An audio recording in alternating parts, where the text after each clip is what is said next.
player. But with Luis Arraez healthy, they're 18-6. He's played in 24 games this year. They're 18-6. In the 6 games he's missed, they're 1-5. And now we hope they get Jackson Merrill back at some point in the next few days as well.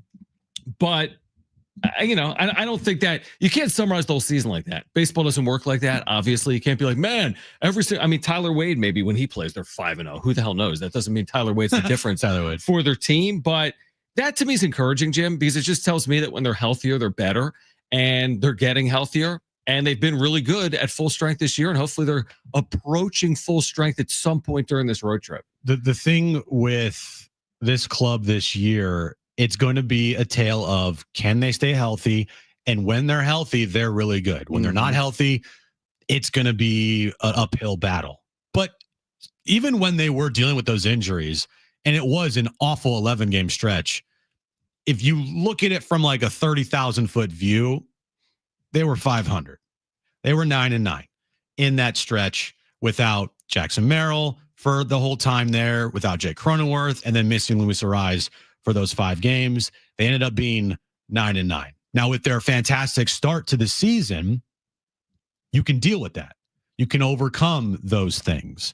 And so I feel like going forward, the most important thing with this club, and it's with every single team in sports, but especially with the Padres this year, because it feels like they really have an opportunity to do something special if they just stay healthy.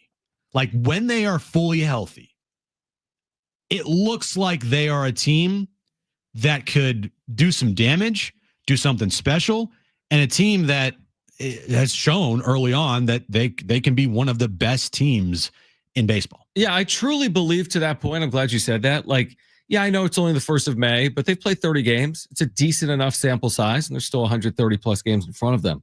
But I don't see a ton of weakness when healthy, to your point. Now, could they upgrade in areas? Yes. There's some weaknesses, but it's not like, they're not glaring. Yeah. Because you've said this before, top 4 for top 4 around baseball, they're right there with most teams, right? When you talk about Arraez and Machado and Tatis and Merrill, not in that order, that's right there with most teams. And then their starting pitching, especially if Yu Darvish comes back and looks like Yu Darvish, is right there with most teams. Their bullpen is right there with most teams. Like you just say that. Now, when you get to the nitty gritty, and this is where AJ Preller can be really good, and you got to give him some time on this. But if they have to upgrade a catcher, maybe he will.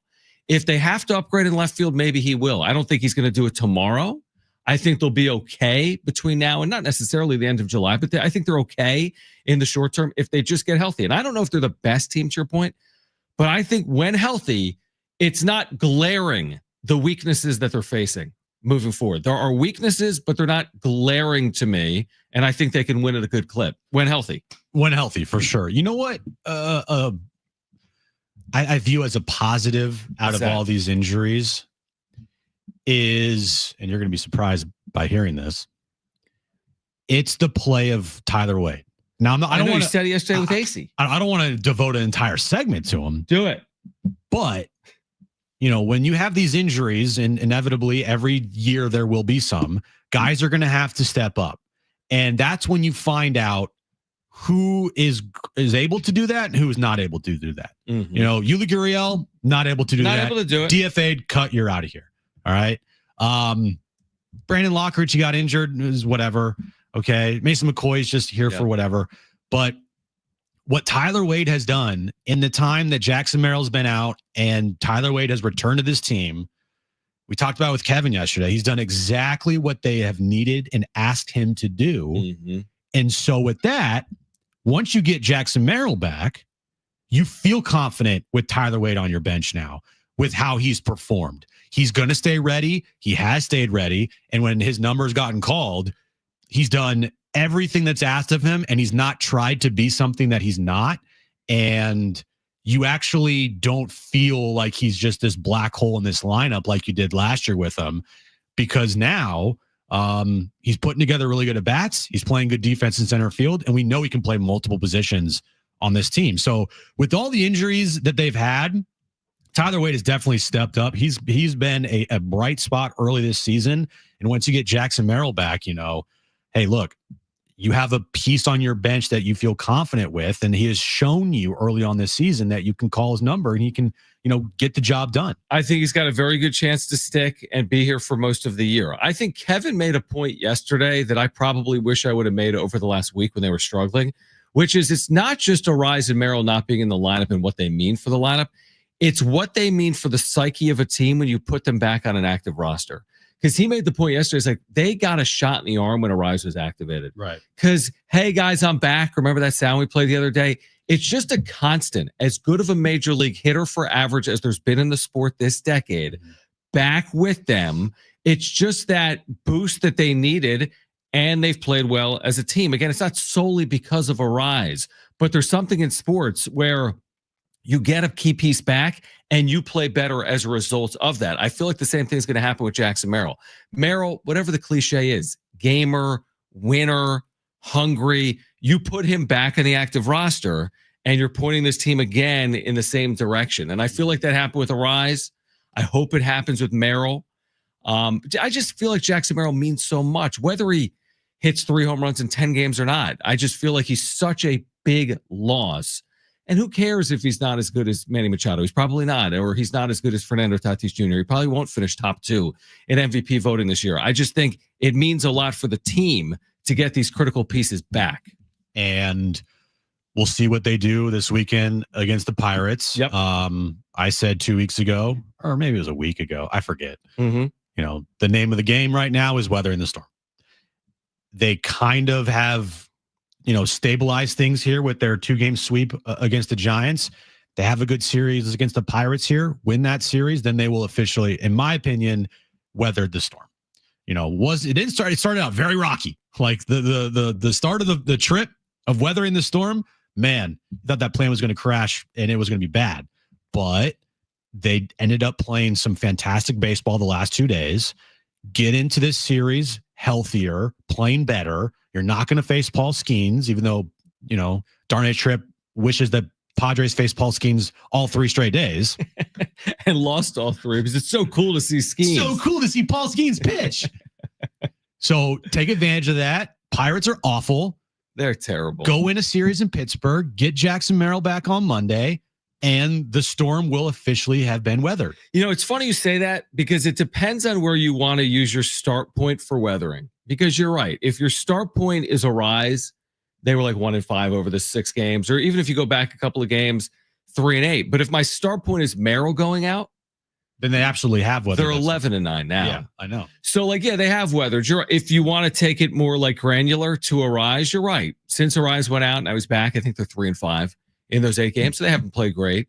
I'm willing to say they've weathered it. You're right. Nobody wants to see them lose the series to the Pirates. I think the Pirates lost today. They did. They're 12-20 and 3-3 when Paul Skeens starts, which means when he doesn't start, they're 9-17 this year, and they're not going to face Skeens. They're losing 67% of the time. Paul Skeens sucks when Skeens doesn't play. Now the Cubs offense has been terrific. They've been really good, and Skeens actually didn't pitch terribly here today. Nice. But you're over Paul Skeens. 4 walks, 2 strikeouts, giving up 3 home runs. Okay, it's not good. In 5 innings pitched. Cubs are good. Can we say that? Cubs offense is good. We've seen the Cubs multiple times this year already. And we'll talk to Rich Waltz on this series coming up on at 3:30 as the series gets underway tomorrow night. By the way, a horrific situation yesterday in Pittsburgh with the fan falling from the stands. Just a horrific situation. Yeah, moral of that story, my guy, is don't reach over the pole boundary area. I mean, the railing. Don't reach over the railing. All right? You know me. I don't watch any of that. You know the injuries in sports where like, oh, his bone broke through his skin, like all these. I go to the extreme there, but this was extreme yesterday. I don't think I saw. I don't know if this person is what the outcome is. He's in stable condition, but he had to be obviously taken off the field and put in a stretcher and taken to the hospital, obviously. So a terrible situation. 20-foot fall is no joke. Absolutely. But I'm one of those. I never watched that. Did you watch the fall? I've watched. You watch everything. I'm okay with gore. I'm okay with bones breaking and. I've never watched any of that. Joe Theismann's injury. I've never seen those bone breaks. Alex Smith's injury. Never I've watched seen multiple times. Never seen it. I don't watch it because I'm like, ooh, I like this. But you kind of want to know. But I kind of want to know. And it doesn't bother me. It doesn't make my stomach like turn over itself. Oh, it does for me. I know it does. Anytime that I'm in studio. Yeah, you're like, look at this, dude. I'm like, no. You always do that to me. I do. But sometimes the stuff I'm trying to show you, it's not even that bad. You're like, look at these 1 million men fighting 1,000 gorillas. Look at all these dead people and gorillas. We have to. We need a gorilla expert. We need to continue this conversation later in today's show because it might have gotten out of hand. It is a Padres off day, so we might spend 3 hours on that. Yes. But on the other side, the Lakers out, which is somewhat surprising considering what we're saying about the Lakers at the trade deadline. The Lakers out in 5. We'll discuss what it means for the Mavs and Luka and LeBron and the Lakers ownership group and front office on the other side. Plus, still ahead, Rich Waltz calling this game tomorrow night between the Padres and the Pirates. This is Jon and Jim.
All right, Jon and Jim, San Diego Sports 760. Rich Waltz, Apple TV. He's calling Padres Pirates on Friday night. That's where you can watch the game on Apple TV. He'll join us coming up at 3:30. A kind of an interesting finish to the Lakers season as they lose as a favorite in the first round to the T-Wolves in 5 games. They lose 2 of the 3 games at home. They lose both of the games in Minneapolis. And this is the first time in franchise history as a 1, 2, or 3 seed, they're out in the first round. The Lakers, in the history of the franchise, had never lost in the first round as a 1, 2, or 3 seed. What do we make of this? Again, it's not to say Nico Harrison was right. It's not to say Luka he can't win, or LeBron, you're washed. Maybe he is. He's 40. He just finished his 22nd season. But what do we make of the way this played out between the T-Wolves and the Lakers over the last 2 weeks? My favorite part of last night wasn't anything to do with the game. Not one part of the game that I find more entertaining than Anthony Edwards post game, just walking around the streets of LA, just going Lakers in 5. Yeah, like it was so funny. Anthony Edwards, to me, by the way, everyone's like, who's the next thing? Who's the next? It's Anthony Edwards. Anthony Edwards, his personality, his play on the court. He has now. I think the Timberwolves are set up perfectly to make a trip to the Western Conference Finals again. Mm-hmm. If he does that, and if he can get over that hump, it'd be really hard. But like, if he makes an NBA Finals, like he to me is the next guy in line. Let me ask you this, because I agree with you. I think he's a phenomenal player, and I think he's got that personality too. I mean, he's phenomenal. And I know KG played in Minnesota. But is it harder when you're in Minnesota? Is it harder when you're in Memphis? Is it harder when you're in Oklahoma City? I know LeBron was in Cleveland, but he also bounced around. He's finished up here in LA. And LeBron's truly one of one. It's hard to compare Anthony Edwards at this point to LeBron James at any point. But like, my point is, if he played for the Golden State Warriors or the Boston Celtics, maybe even like the Philadelphia 76ers, there's 6-8 teams in there. Is it harder when you play in Minneapolis to nationally resonate the way some of the Stephs and the LeBrons and the Jason Tatums even resonate? Well, I mean, yes, but I also think if you got Anthony Edwards on Team USA basketball, you got Anthony Edwards, winning in the postseason. He has put together some phenomenal games for the Timberwolves already. Agree with you. I agree. I think it takes a bit of time, especially if you're in Minnesota or that. But Kevin Durant and OKC did it. Russell Westbrook, OKC did it. That team was special. You're right. I think SGA is trying to do it, but I just think that for whatever reason, it just hasn't. I don't think it hasn't clicked yet. I don't know why. If they win it all, who would you? Okay, in terms of that next phase, or even like 2026 and beyond, how much of it is based on if it was in Oklahoma City, Minnesota, Western Conference Finals? Let's say SGA won it. Let's say they won the NBA Finals, or is that could be the difference? Like, would you say Ant is a bigger face than Shai Gilgeous if SGA wins the NBA Finals this year? I wonder what that would mean for them if they truly won it all. I mean, are they the favorite right now to win the NBA Finals in Vegas, Oklahoma City?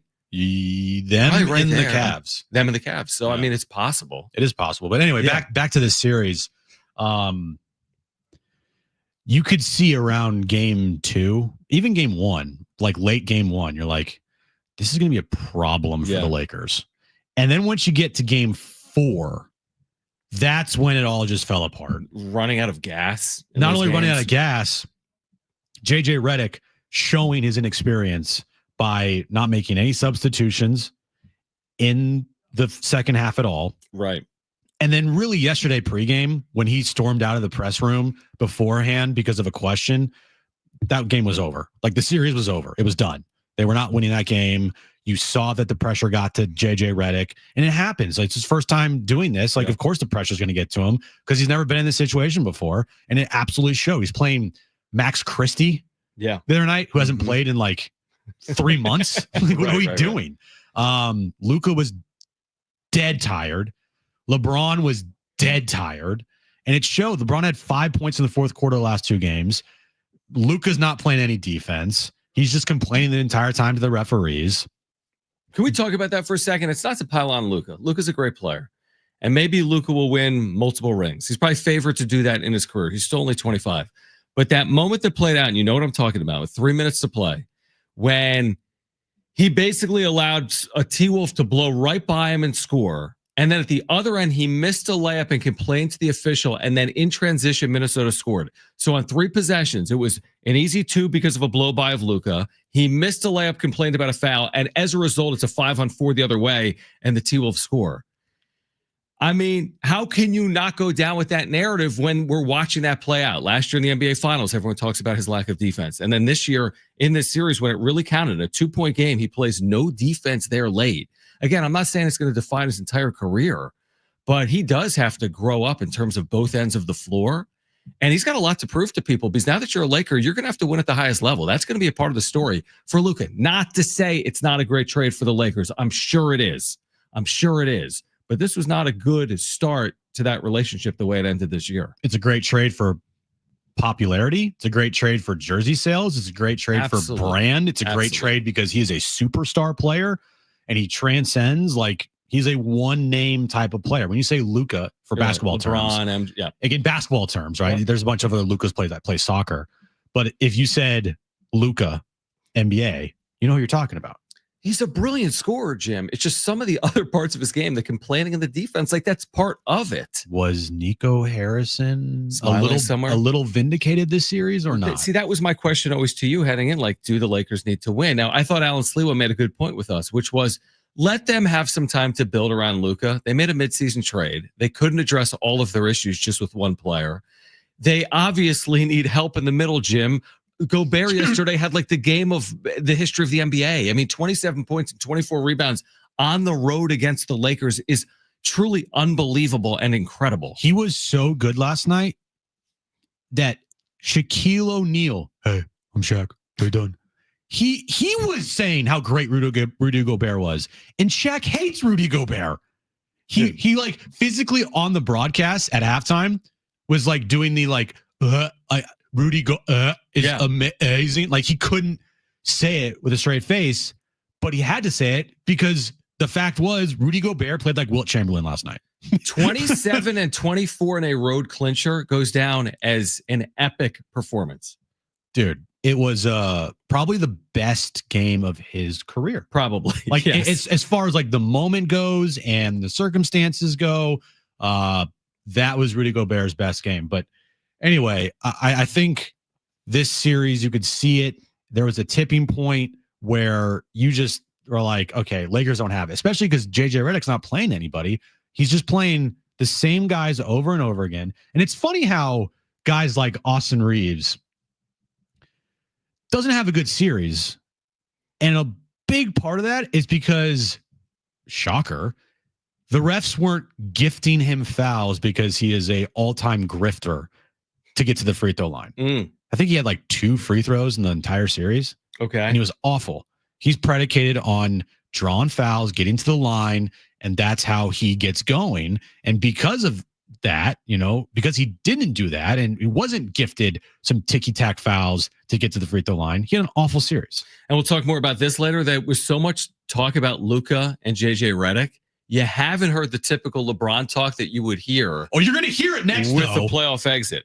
We'll get to that coming up. Also, the Padres system, where it's ranked by ESPN.com, but with a major asterisk. We'll explain why coming up as well. Stay with us. This is Jon and Jim.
All right, this update's brought to you by the San Diego Mojo. Padres, they have an off day today. They start a 9-game road trip starting in Pittsburgh tomorrow night against the Pirates. Dylan Cease will be on the mound for the Padres. The Lakers, their season is over as they got eliminated last night by the Timberwolves. The T-Wolves move on to the second round where they will face the winner of the Rockets-Warriors series as the Rockets they avoided elimination last night, forced a game 6 on Friday night. And tonight we have a couple of game 6s. Pistons and Knicks tip off at 4:30. Pistons looking to force a game 7. Same thing with the Clippers. They're looking to force a game 7 against the Nuggets. Tip off is at 7 p.m. in LA. Get ready to serve up some excitement with Major League Volleyball. Your San Diego Mojo are here at Viejas Arena, so you can get close to all the volleyball action. Get tickets starting at $15 at letsgomojo.com. That's letsgomojo.com. All right, Jon and Jim, San Diego Sports 760. Rich Waltz, he's calling Padres Pirates tomorrow night from Pittsburgh on Apple TV. That's how you can watch. He'll join us coming up at 3:30.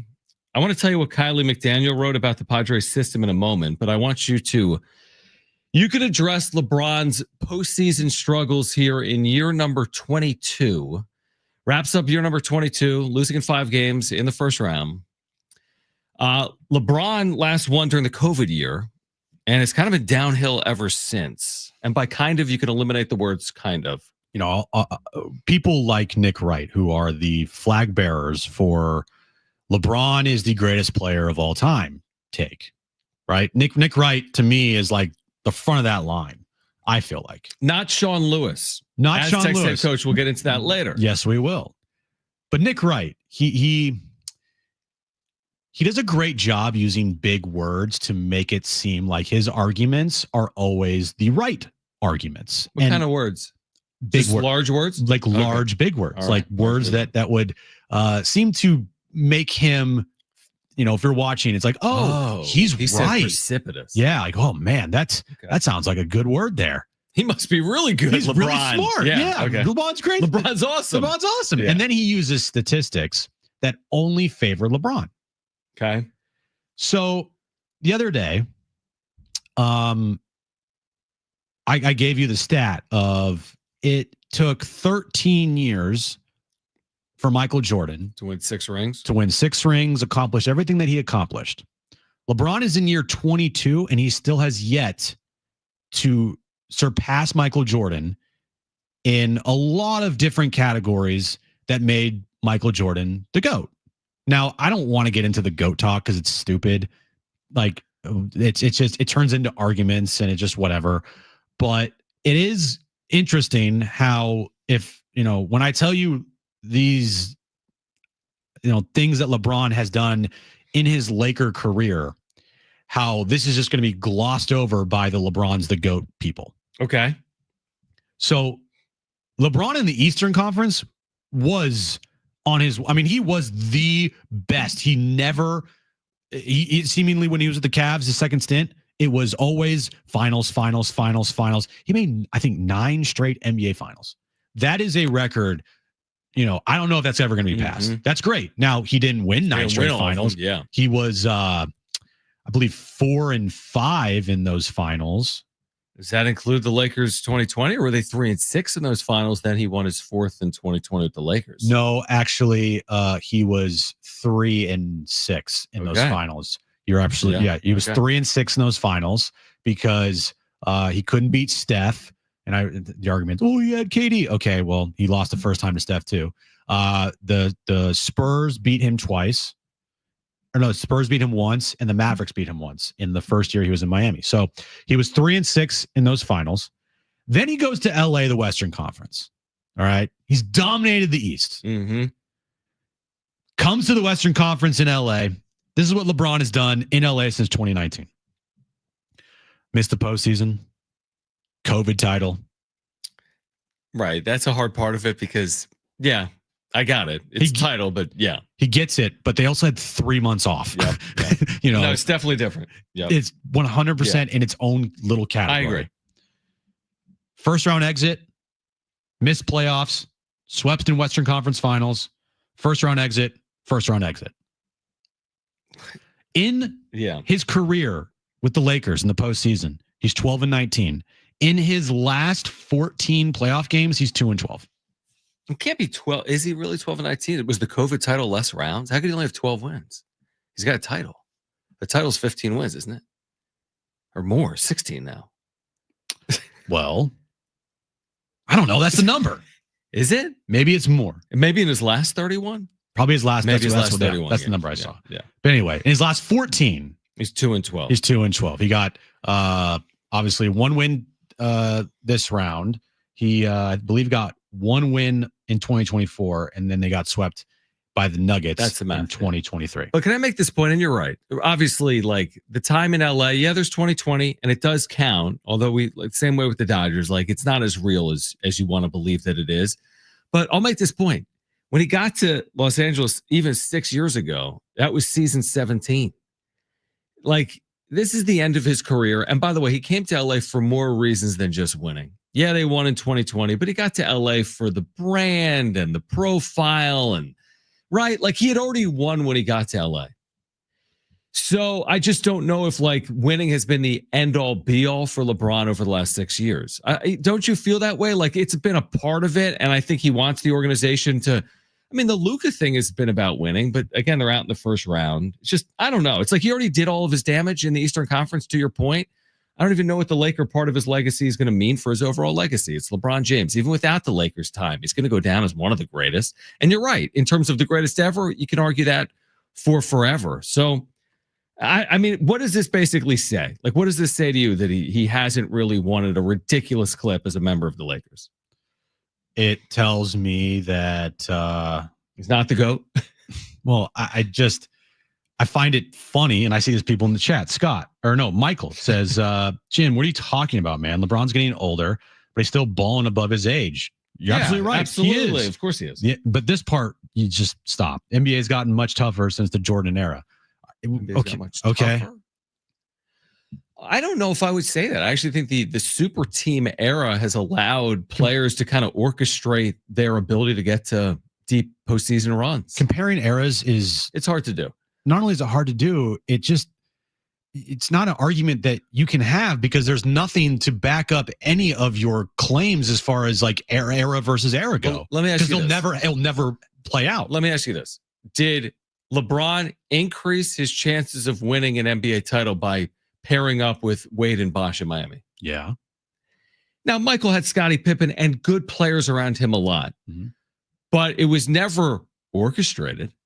It was never, let's get, and by the way, LeBron's not the only player to do that. It's been done in Boston. The super team era has played out in front of our eyes, right? So LeBron's not the only one to take advantage of that. But I would actually argue that it was harder for MJ to do it in one spot without orchestrating teammates. The belief with LeBron is he pulls strings. You want this player? I'll go get him. You want to pair with Wade? You can go pair up with him. That wasn't really playing out when Michael Jordan was in the NBA. LeBron is an all-time great. Of course he is. There's no doubt about it. He'll go down as the best player of this generation, even though a guy named Steph Curry has more titles. He'll be remembered as the best player of this generation. Yeah, he will be. He will be, even though Steph beat him multiple times in the NBA Finals. But anyway. Need a KD.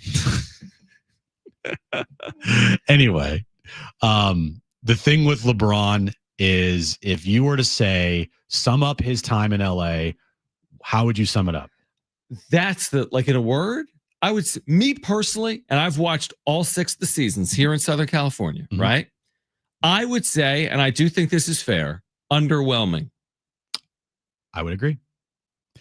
It's never had the majesty of Kobe's mystique in Los Angeles. Now, I'm not saying Kobe's better than LeBron, but you can't compare Kobe's mystique in Los Angeles to LeBron's, correct? No. So I would say, and not that it's like extremely underwhelming, but I think to even like the most diehard Laker fan, when he got to LA 6 years ago, this has not lived up to what the most diehard Laker fan would have expected, would be my guess. Even with the 2020 ring, because the 2020 season is so bizarre. To your point, they're playing in Orlando with like the fake fans in the background, and they stopped the season for 90 days. Yeah. So like, again, it counts. I'm not going to say it doesn't count, but it doesn't count like real ones. It doesn't count like winning with the Heat or with the Cavs. to me. Michael said in the chat, athletes are getting better and stronger every year. Sure. Are you saying all their sports have gotten better, but NBA has stayed the same or worse? What? But that's where you said, like, you can't compare the eras. Of course, you could argue the hitters today are better than Babe Ruth, but that Babe Ruth is still Babe Ruth. Yeah, like we want me to compare eras? Okay, cool. Put Steph Curry in this 50s. What happens then? Put LeBron in the 50s. Right. What happens then? You don't know because it will never happen. And quarterbacks will end up having better numbers than Tom Brady. That doesn't mean Tom Brady wasn't a brilliant quarterback. Yeah. One of the greatest ever. If Joe Montana played in this era, his numbers would look different. Way different. His passing statistics would be different. The game was played different. There's very few athletes that you could just stick in any era. Yeah, there's a few. And even then, you know what? We'll never know, because guess what? We'll never be able to see it.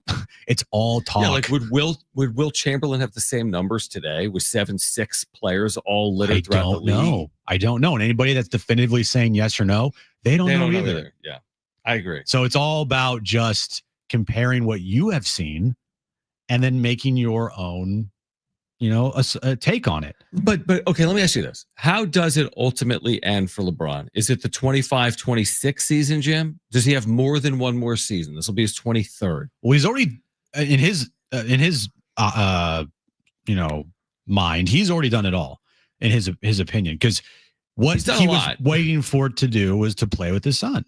And he played with Bronny. And he even said it last night. That's the number one thing in his career that he views as the highlight of his career. I get playing with his son. Now, does he? I get it. Wait out for Bryce James, his other son that's going to Arizona, and then just force the Lakers to draft him in the second round too? Are they going to have any roster spots for anyone not related to him? No wonder JJ Redick won't play any bench, because it's all going to be Bronny's kids.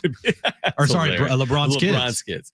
I just wonder how it does end. But I mean, the legacy is secure. It's LeBron James. But you're right. I mean, is he going to finish with 6 rings? No, he's not going to get to 5 rings. I'll just say this. When you talk about Michael Jordan, it's a pretty squeaky clean resume, right? Other than the off court, yes. Right. On the court. Yeah. The 6 and 8 years with the 2 years off the court. Yeah, of course. And look, he struggled early on in his career to get to the Pistons. 7 years, right? It could not get through the Pistons. It was also the Celtics Eastern Conference when he first came up, but he didn't have any. It was like the same with LeBron, right? LeBron got to the NBA Finals one time, took that awful team there, and then just got boat raced by the Spurs. Mm-hmm. But once Jordan hit his peak, pretty flawless. LeBron has a lot of stains on his on-court resume. Not talking about on-court. There's a lot of things where you're like, okay, the first year in Miami, the last year in Miami, his Laker tenure, right? Like the Cavs thing where you couldn't beat the Warriors. Like, yeah, it's fair. He has a lot of highs, but there's been a lot of lows. I agree. Yeah, you're right. Marshall, what do you got? So I saw something earlier where it said that LeBron could opt out and go to Dallas to play with AD and Kyrie. No, stop. That's for another day. Yeah. Marshall filling in for Brent here today. Good to have him with us. All right, on the other side, let's get to the Padres system, according to Kylie McDaniel, with a big asterisk, plus Sean Lewis weighing in on the greatest of all time in the NBA. He's a big basketball fan. We'll share that with you coming up later in the show. This is Jon and Jim.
All right, Jon and Jim, San Diego Sports 760. Rich Waltz, really good play-by-play guy. He's calling Padres Pirates tomorrow afternoon on Apple TV. He'll join us coming up at 3:30.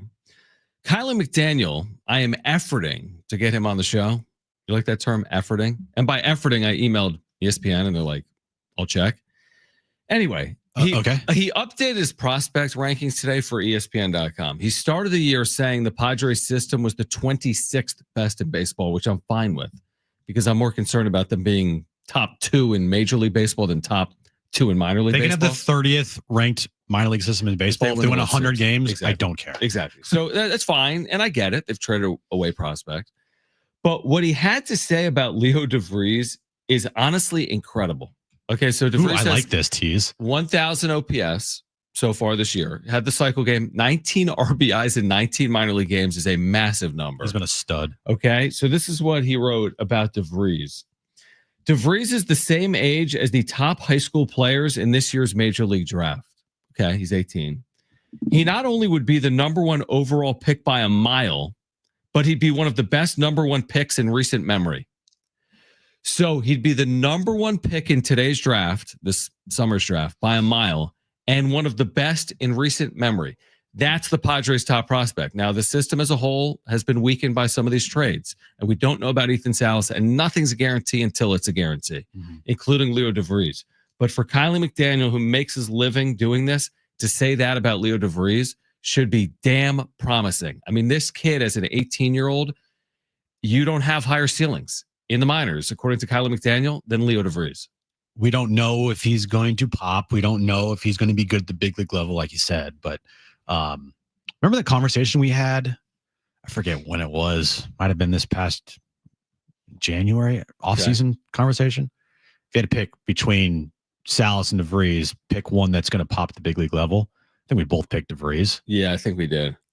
It just feels when you watch him play, when you see his at-bats, when you see the power, when you see just, his what he's doing at such a young age offensively, it's like, yeah, I'm going to take a chance on that guy. Yeah. And that's not a bad thing to say that, you don't think that Ethan Salas is going to be this all-star type of player. He doesn't have to be an all-star type of player.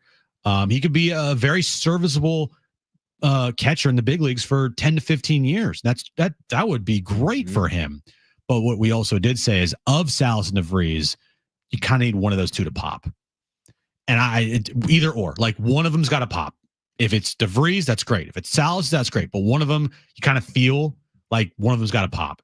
And it seems right now that DeVries is obviously a long ways away, but what he's doing in the minors is very, very, very, very promising. I think it was within the last 2 days, you had a highlight up on your phone of a DeVries hit.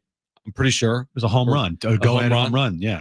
And I didn't watch it, but I heard the sound of the ball off the bat. And that's the first thing you said. And the first thing I said, and I remember I was told this a few times in minor league baseball by scouts, just some balls off some bats sound different. That's what was said about Tatis. And not to say, again, there's no guarantee with anyone. There are injuries. There's things that sometimes become hard to overcome. But yeah, what they said about Tatis, the way the ball jumps off his bat, you can say the same thing probably about DeVries in the minor leagues. There's not a lot of 18-year-olds with this kind of power. Ever. There's a lot of guys that don't develop their power until the major leagues. Look at Jackson Merrill, who's emerged as one of the better players in the National League. He wasn't putting up these gaudy, flashy minor league home run numbers. And he broke through with 21. I think DeVries has a really good chance to break through probably at some point next year. Here's my, I was going to say bold take, but it's not really a bold take. DeVries will be up by the end of next year. And starting in 2027, DeVries will be your starting shortstop. Xander Bogarts will be at first base. Do you want to go bolder than that and just change the year to 2026? Just the start of next year? I don't know if it'll be the start of next year, but is there a period, is there a stretch next year where that transition begins? DeVries forces his way through, has a good camp, hits 350 in AA. They say forget about AAA. Who cares? And here you are, bright lights, big stage, big leagues. I'm with you. I think it has a decent chance of happening by 2027, but I'm starting to wonder, could it happen at some point in 2026? Maybe. Maybe. And that's up to Xander. It really is. Is Xander going to produce? Or he's going to be the player that he is right now, which is a complete shell of himself, right? And not even close to the money that he's making. Is Xander going to actually put together and have some, I'm not say pride, but can he just I don't know, get out of his own way and play better? That's going to be up to him. But I do think at the earliest, 2027, the team will look like this. Ethan Salas behind the plate, Xander at first, Jake at second, DeVries at short, Manny at third, Tatis in right, Merrill in center. I don't know who the left fielder is or the DH, but yeah, still, that's fine. Yeah. I mean, I tend to agree with you. And hopefully, praying this happens, you sign Michael King to a long-term extension. So then you can have a rotation of King, Pivetta, Joe. I don't know if Joe would still even 27. 27. That'd be the last year of his deal. I think so. Yeah, last year of his deal. Yeah. So there you go. Darvish. Your closer's Jeremiah Estrada. Yeah.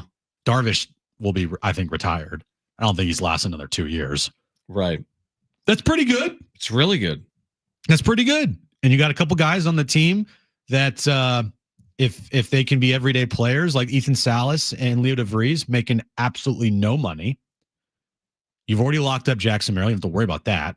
Is Salas really playing? Is he your primary catcher in 2027? Is that aggressive? Bro, they're going to want to get him up, I feel like, because they don't have any other option at catcher. True. And if they're going to view him as an everyday guy, defensively, he's way closer to the big leagues than offensively, but they, I think, can live with it and just let him try to figure it out at the plate at the big league level. But but defensively, they'll plug and play him because they love that. But I do like hearing again, Kylie DeVries, two things can be true. 26th best system, probably because of lack of depth. But the number one pick in this year's draft would be Leo DeVries, and he says by a mile. And he'd not only be the number one pick, he would be one of the best number one picks in recent memory. I mean, wow, that is really, really high praise. You think about number one picks. Bryce Harper's a former number one pick. Steven Strasburg's a former number one pick. Paul Skeens. Yeah, there have been some unbelievably good number one picks over the last 2 decades. Mm-hmm. And to put him even in those categories, again, no guarantee, but that I think is encouraging if you're a Padres fan. All right, coming up on the other side, again, Rich Waltz, he will call tomorrow's game for Apple TV. He will join us coming up at 3:30. Plus, we'll give you our biggest takeaways from the first month of the Padres season. They're 30 games in, folks. 19-11, a winning percentage over 600. They'll begin a 9-game road trip tomorrow in Pittsburgh against the Pirates. We'll give you our biggest takeaways from the first month of the season after this timeout. Hour 2, Jon and Jim. What? Next.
All right, this update is brought to you by the San Diego Mojo Padres. They have an off day today.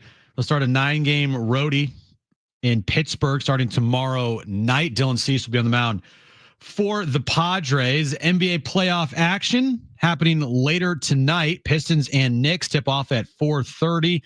Pistons looking to force a game 7. Knicks looking to close out the Pistons and move on to the second round. And same thing with the Clippers tonight as they trail 3-2 to the Nuggets. Tip-off time, 7 p.m., Game 6 in LA. Clippers looking to force a Game 7. Nuggets looking to move on to the second round. Get ready to serve up some excitement with Major League Volleyball.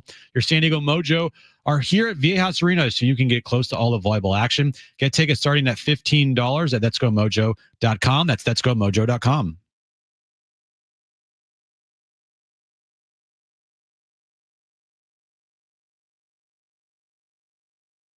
Getting you all set for that drive home. Let's just start the show. Here's Jon and Jim. All right, San Diego and Southern California, what's going on? This is hour 2 of Jon and Jim. Rich Waltz, really good play-by-play guy, does a lot of Mountain West work. Calling Padres Pirates tomorrow afternoon on Apple TV. He will join us coming up at 3:30, and we are here until 6 p.m. Hard to believe, Jim, we are a month into the season. And by a month in, I mean actually more than a month in because the season started, I think, March 27th. But 30 games in, calendar flips to May. Padres begin this 9-game road trip. I think almost every Padres fan would have taken 19-11, nearly 667 baseball. 19-11 right there in the NL West. So what are your primary takeaways? We can go back and forth. Like, what is the primary reason as to why? And there are a number of them that they're in this spot. 19-11 overall, contending in the NL West. Again, 30 games in, 132 to play, but off to one of the better starts in franchise history. There's a lot, actually, for me. I think the biggest takeaway has to be the play of Fernando Tatis Jr. Coming off of the year he had last year, you saw it at the end of the year heading into the postseason in September. And then obviously in the postseason, he was phenomenal. He, at one point in time, it's like, guy's incredible. I mean, he just always rises to the big moments in the postseason. When the lights are the brightest, he performs. I mean, that home run in Game 3 against the Dodgers, like, literally shook downtown San Diego. It was incredible. And the biggest question for him is, like, coming in this year, like, can you stay healthy? Can you stay healthy? Right. Because he missed so much time last year with another injury. And then there was a little scare with his shoulder early on here. But through the first month of the year, he is playing at an MVP level. He looks healthy. He's playing like he's healthy. And so far, so good for Fernando Tatis Jr. He has played fantastic for this team. Completely agree. He's a big reason why they're 19-11. Here's where I'm going to go, and this will surprise to some extent because there's other places you could go. But again, to go 19-11, it's going to take a variety of pieces and players. He hasn't gotten the most acclaim in the rotation. He hasn't gotten the most acclaim in general. But I'm going to say Michael King, because since the trade, the Soto trade, obviously was very stabilizing a year ago, his first full-time year as a starter. He's followed it up, Jim, with a terrific start that hasn't been as good as Nick Pavetta's, so it's a little under the radar. He's got a 2.09. He's 4-1. He's got a 1.3 WAR, which means he's pacing for like a 7 WAR. That's incredible. And again, his long-term future in San Diego, you mentioned it earlier, is critically important. I don't know if we will see that come to fruition or not. It's probably for another day. I would love to see him here well beyond 2025. But in the here and now, Michael King is such a constant, dude. His overall numbers as a Padre, let me find them. In 38 starts, he's 17-10 with a 2.80. This guy's a stud. Michael King is an absolute stud. I hope we see him here long term. I hope he leads the way in 2025 because he's turned into one of the best pitchers in baseball. He just has over the last 2 years in San Diego. Can you top that? I will try to top that. Okay. Can I give you the Padres bullpen, Jon? Oh, you're going to raise me? Okay. Yes. The Padres bullpen have been incredible this year. You got Robert Suarez, Jeremiah Estrada, Jason Adam, and Adrian Morahone. Those 4 guys right there have been really, really solid for the Padres. The thing with Robert Suarez is he's just lights out. He hasn't blown a save this year. He looks incredible. Having a rocky spring training, we kind of were wondering, all right, is this guy going to perform? Is he not? Pick up the phone, Marshall. There you go. But he absolutely has. He absolutely has. Listen to these numbers here. All right. Listening. Jason Adam. All right. 17 innings pitched. Okay. He's got a 1.06 ERA. Is that good? Yeah, that's good. Adrian Morahone, 15 and a third, 1.76 ERA. Is that good? Robert Suarez, 14 innings pitched, 0.64 ERA. Is that good? That's good. Jeremiah Estrada, 15 innings pitched, 2.4 ERA. Is that good? That's good. Yeah, that's the back end of their bullpen. Like the bullpen has been incredible. It's led the way. Robert Suarez is 12 for 12 in save opportunities this year. He's only allowed 1 earned run. The biggest thing with Robert Suarez last year is he gave a bunch of home runs late in the year. Hasn't given up a home run at all this year. I'm going with the bullpen, John. I'm going to raise. Okay, raise me. Because hear me out. And I'm just doing the deep dive on this right now. So when the Padres traded for Luis Arraez May 4th last year, they were either 17 and 18 or 18 and 18. Okay, so 500 team. They end up finishing the year 24 games over 500. This year, when he's played, they're 18 and 6. But even if you say 19 and 11, either 18 and 6 when he's played or 19 and 11 overall. Think about that. They are, since acquiring Luis Arraez, 32 games over 500 as a team. As a team. Okay. 24 games over last year, 8 games over this year. Okay. They're 32 games over 500 since acquiring Luis Arraez. Again, you can't say any one player is the only reason why a team is having success. You can't say about any one player. But it's coincided, man. Luis Arraez has hit as a Padre, easier said than done. They've made other acquisitions before where the players tail off in San Diego for whatever reason offensively. Arraez has been a constant. He doesn't rely on power, obviously. He's not a brilliant defender, but he's been a winner here, dude. I mean, he just has been, and he won the batting title last year. Maybe he's able to do that again in 2025, but from a team perspective, since the day he got here, they're 32 or 33 games over 500. Is that good? Even though it's not the Is That Good segment. It is. It's very good. I'll You're raise gonna you. raise me? I will raise I got all you. my chips in now. Nick Pivetta. Yeah, that's a good one to raise with. 1.78 ERA. Yep. He's got a 0.82 whip on the year. 39 strikeouts, only 8 walks. Wow. He's 5-1 on the year. 35 and a third innings pitched. I mean, do I need to say more? How many hits has he allowed in 35 and a third innings? 21 hits in 35 and a third innings pitched this season. Again, his whip is incredible at a 0.82. Yeah, that's amazing. I mean, Michael King has been fantastic, like you said. Pavetta's been better. Nick Pavetta's been better. Mm-hmm. And once you get Dylan Cease back on track, I do feel like that, he's got a 5.76 ERA on the season, but that blow up start in Sacramento, take those numbers away. He's still very solid for you. Yeah, definitely. Not to the level of King and Pivetta, but he's still very solid. So Nick Pivetta, to me, that's my raise to your raise. And now you're gonna fold. I'm not gonna fold. Here's where you're gonna fold. Oh, really? Xander Bogarts. Let me explain. I'm kidding. I win. No, I mean the last piece I would just go with for a moment is Mike Shildt. Okay. And again, a lot of mine, like I said, King Arraez Shildt, and all of this stems to like this nouveau era, the last 2 years, not the Machado era, not the Toddy era, not the big spending era, not the 40,000 fans every night at Petco era. Since 2024, dude, Shildt there have been highs and lows here, but Shildt has been a constant. He deserves credit. Again, I'm not saying they couldn't have won with Bob Melvin as their manager or another manager in baseball. I'm sure they could have.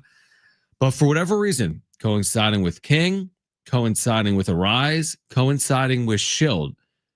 That manager, those players, this team has played some of the better baseball in the sport over the last couple of years. And just Mike Shildt is content for what you and I do. I love it. And he's a good manager. Very good. It's hard to quantify how good. You know, he hasn't won in the postseason by and large, right? Whether it was in St. Louis or San Diego. He's had a little bit of success in postseasons. He still needs to prove himself as a good postseason manager. That's the thing that's held Bob Melvin back. He hasn't managed in a World Series. But I really do like Mike Shildt as a manager.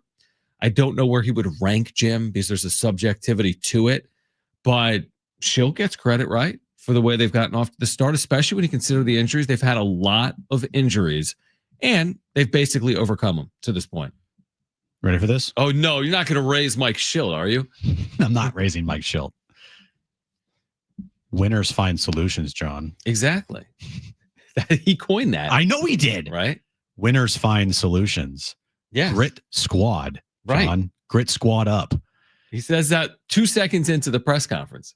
Sometimes less than 2 seconds in. I've timed it before. Yeah. It became my favorite bit to start the year is to time how long it would take Mike Shildt to say grit squad to start his press conferences. He's definitely tailed off, and I'm very disappointed in that. Yeah, he hasn't been saying it over. Well, they also were 3-8 over 11. I'm extremely disappointed in him for not opening every single press conference after a win with grit squad. Like Right. that's got to be the first words out of your mouth after every single win, especially wins where you have these past two games. Past 2 games, grit squad. Grit squad. Wait, have you raised me with Mike Shildt slang? I've raised you with Mike Shildt slang. I win. You win. And again, there's so many reasons. I mean, there are so many reasons. You know, Manny Machado is in there, or like you mentioned, Tyler Wade, or some of these others. Elias Diaz, a couple of impactful home runs over the last week. Did not expect on my bingo card of things of why positives. The Padres that were good this month in positives is Tyler Wade. I didn't even think he was gonna be on his team. Well, okay. Here, let me ask you this. Fast forward a month. What will we be saying about their May? Pavetta continues to lead the way. Man, the return of Jackson Merrill's meant a lot. Fernando's still Fernando. Like, what do you think is most likely for May? Should we look at the schedule, John? Not just the series. I want every game and the start time and the network. Easy. I'm kidding. So Friday they play the Pittsburgh Pirates, John. On Apple TV at 3:40. Yeah, great start time. It is very good for us. Very good for us. And then all next week, even better for us. Yankees for 3, Colorado on the road. First time they're facing the Rockies on the road. Then you got the Angels for 3, followed by the start of the Vetter Cup. Yes, that's right, against Seattle. Bro. Then you got a 6-game series with Toronto and Atlanta. And then you finish off the month with 3 against Miami and then 3 against Pittsburgh. Maybe Darnay Tripp will get his wish, and the Padres will face Paul Skeens at the end of the month. And that's coming up within the month. That's in May. Pittsburgh comes here in May. They play the Pirates 6 times in May. Well, actually Terrific. 5, because one time they play them in June. And I actually will probably miss that game because I will be in Hawaii. So you're welcome, everybody. So soft. I will be so soft when the Padres put up 7 runs on Paul Skeens, and you have 7,000 people in the YouTube chat for the wrap-up show after Jackson Merrill hit 2 home runs on Paul Skeens. 2. And I'll be 3, sorry. And I'll be in Hawaii drinking Mai Tais. Sounds pretty good. All right. On the other side, I want to get to something that Sean Lewis tweeted today. The Aztecs head football coach. Yes. That has nothing to do Embrace the bait, with college football. We'll hear from Sean Lewis. So we'll react to one of his tweets from earlier today. Plus Rich Waltz, Apple TV. He's calling Padres Pirates. He'll join us at 3:30. This is Jon and Jim.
All right, San Diego FC back in action Saturday. Snapdragon Stadium. Take it on Dallas FC. You can hear the match live Saturday night, 5:45 pre.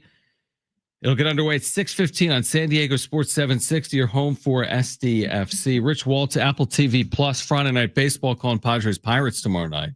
He'll join us coming up at 3:30. It was much to my surprise on my way to Orange Theory today to see this tweet from Sean Lewis. Okay. Second-year head coach of the Aztecs football team. Everything going on in the world of college athletics. I like this. I'm pretty sure Sean is a diehard Chicago Bulls fan. Okay. And a big NBA fan in general. He tweets this out this morning. I think it was around 7 a.m. A lot of emojis, like a palm tree followed by what is this right here? A whale. Palm tree, whale, palm tree, whale, palm tree. I think that's a wave. Wait, is it a whale? I think it's a whale, dude. I just like broke my wrist. Why don't you put your computer down? All right. You could just look at the tweet, right? I could look at the tweet. Everything's gonna be fine. You're gonna need to go to the doctor now. Ow. I heard your wrist crack. Cracked. Anyway, he puts out this tweet that says 1A MJ with a goat emoji. Oh no, that's like a strong, like the strong arm, but it's like a robotic strong arm. All right, robotic strong arm emoji. I didn't know that was available yet.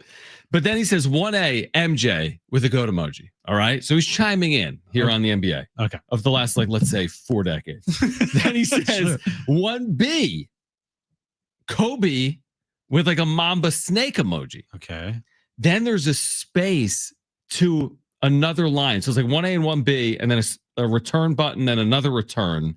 2, LeBron with a king crown emoji. Then he says, make it a great day, smiling emoji. But he has 1A MJ, 1B Kobe, a full line down, 2 LeBron crown emoji. Is this a hot take? Because actually, to me, it's not overly bold or hot of a take. I think there's a lot of people that would agree with that. I would say this. If that is what Sean Lewis believes, then let the man believe it. Why? I mean, everybody has their opinion. I think Steph Curry is, to me, like one of the greatest players of all time.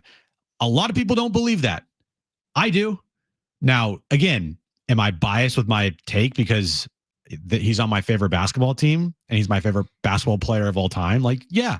But, there's a lot of people out there that are Lakers fans that Kobe is their favorite basketball player of all time. So it's really hard for them to put Kobe ahead of LeBron. Or sorry, LeBron ahead of Kobe. Yeah. So I get it. Everybody has their own opinion. Don't listen to what Nick Wright says. Don't listen to what anyone else says. If you have an opinion and it's your opinion and your favorite player and you believe this player, in your ranking system is there, so be it. Here's the thing. It's fine. It's okay. I'm biased because of Kobe too. Not because of Laura Marion. Right, because you played dodgeball. Me and him were boys, right? Yeah, I mean, we basically were on the same state championship high school team. And by basically, I mean, he was on the team and I watched. Right. So that's basically the same team, it's the same. You were at his announcement, like basically. I was when he announced on stage. Yeah, wearing that tan suit. Yep. I was there when the gym was dedicated to him. Anyway, I'm a Kobe lifer, right? Because I literally went to high school with him.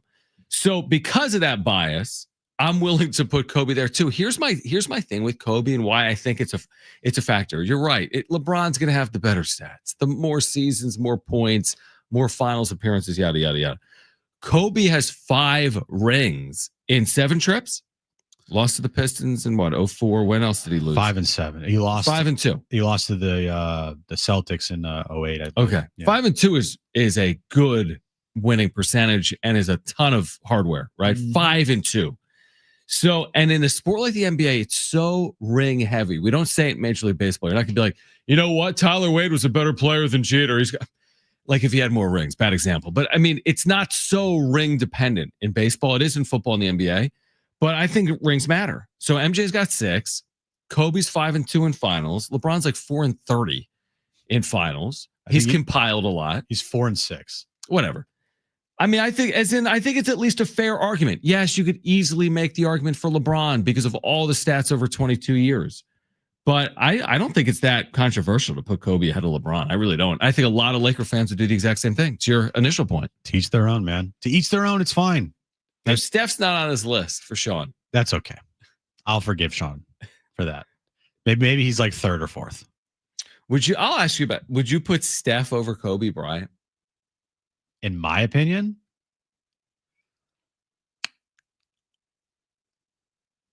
Yeah. We can't go off the air. I know. I get it. We have to say something. I'm saying. You say yes.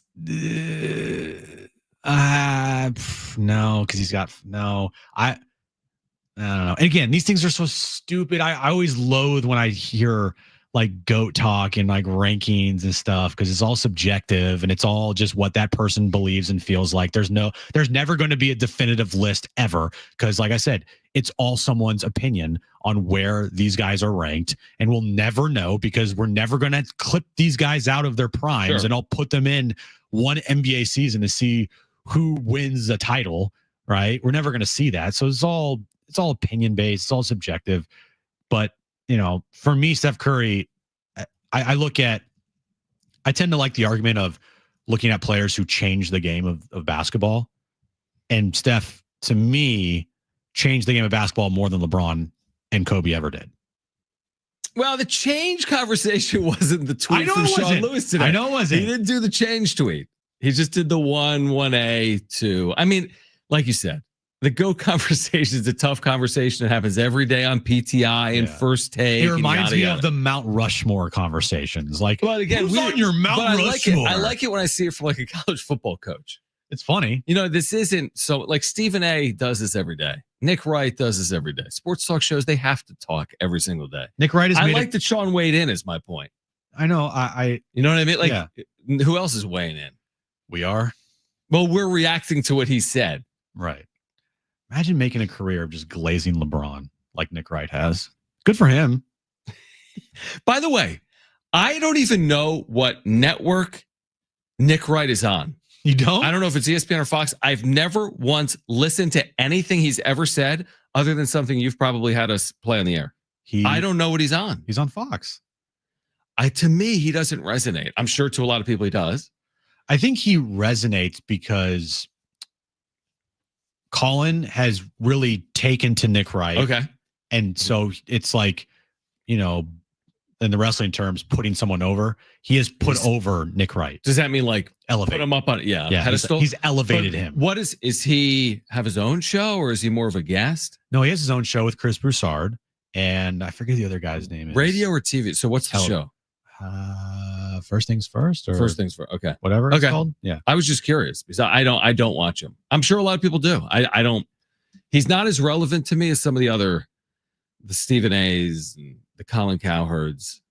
The what's it called? Freezing cold takes or whatever. The Twitter account. First person they retweeted last night was Nick Wright. So I thought that was fun. Oh, is that right? Yeah. Because he was going off about the Lakers dynasty. It's just and also, there might be a lot of animosity towards Nick Wright for me personally because he has always rooted against my favorite teams. So there it is right there. So, there it is. Anyway. All right. On the other side, Rich Waltz, Apple TV Plus, Friday Night Baseball calling Padres Pirates tomorrow night. He'll preview that game for us and this upcoming series coming up next. Jon and Jim.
All right, this update's brought to you by Dairy Queen. Padres have an off day today. They start a 9-game road trip, starting with the Pittsburgh Pirates tomorrow night in Pittsburgh. Dylan Cease will be on the mound for the Padres.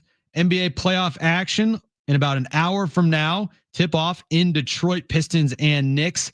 Game 6. Pistons looking to force a Game 7. Knicks looking to eliminate the Pistons, move on to round 2. Clippers and Nuggets, Game 6 at 7 p.m. in LA. Clippers looking to do the same thing as the Pistons, trying to force a Game 7, while the Nuggets are looking to advance to the second round.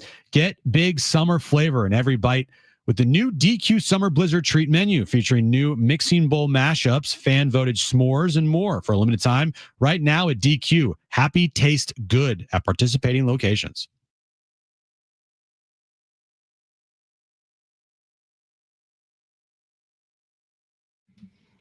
All right, Jon and Jim, San Diego Sports 760. Padres Pirates will get a series underway tomorrow night in Pittsburgh, tomorrow afternoon in San Diego. 3:40 the start time. You can watch that game on Apple TV Plus. We've always been praising the broadcast, the quality of them. You can watch the Padres again tomorrow on Apple TV Plus. Rich Waltz, great broadcaster. A lot of Aztec fans are aware with the Mountain West games. It's called Major League Games for a long time. He's with us right now, Jon and Jim. San Diego Sports 760. First of all, Rich, hope you're doing well. And let's just start with these Padres who are 19-11, 1 month into the season.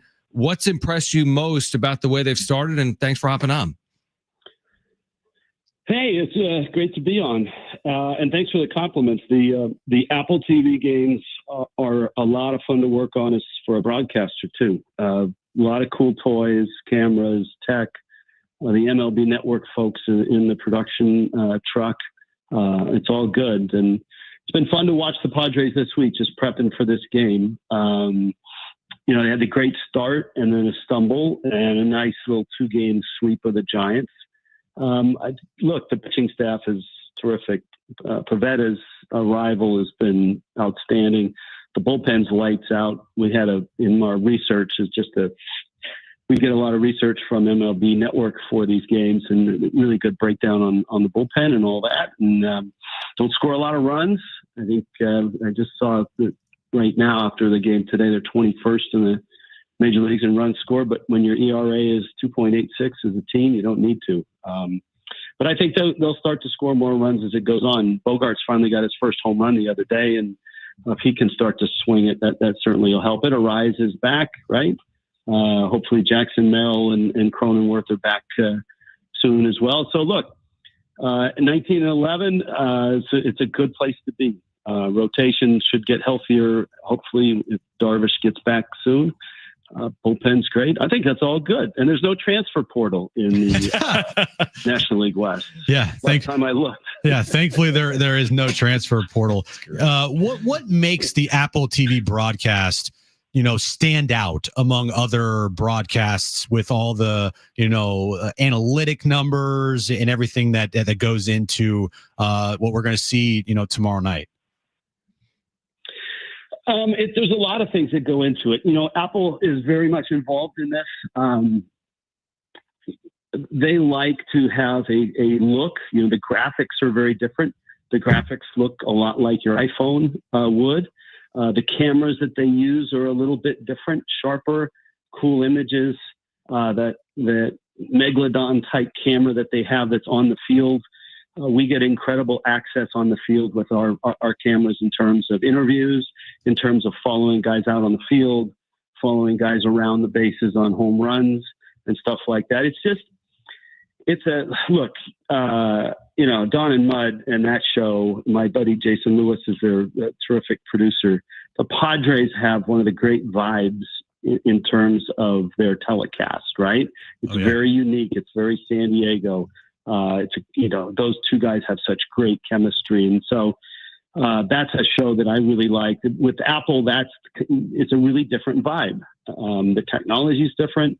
We have a lot of in-game sound from the field, sound from managers, sound from players. We actually, there's always a spot where we take, and we have terrific audio folks that are in the truck and around the ballpark. we take a batter or two, and all we do is just listen to the sounds around the ballpark. And it's, especially if you've got a surround sound system with your TV hookup, you hear the vendors, you hear the chatter in the batter's box. You get a really clear umpire, catcher, conversation type stuff. All of those things, I think Apple is really proud of. It's a team effort. It's Apple's sports division. Royce Dickerson is a terrific visionary guy that's leading that.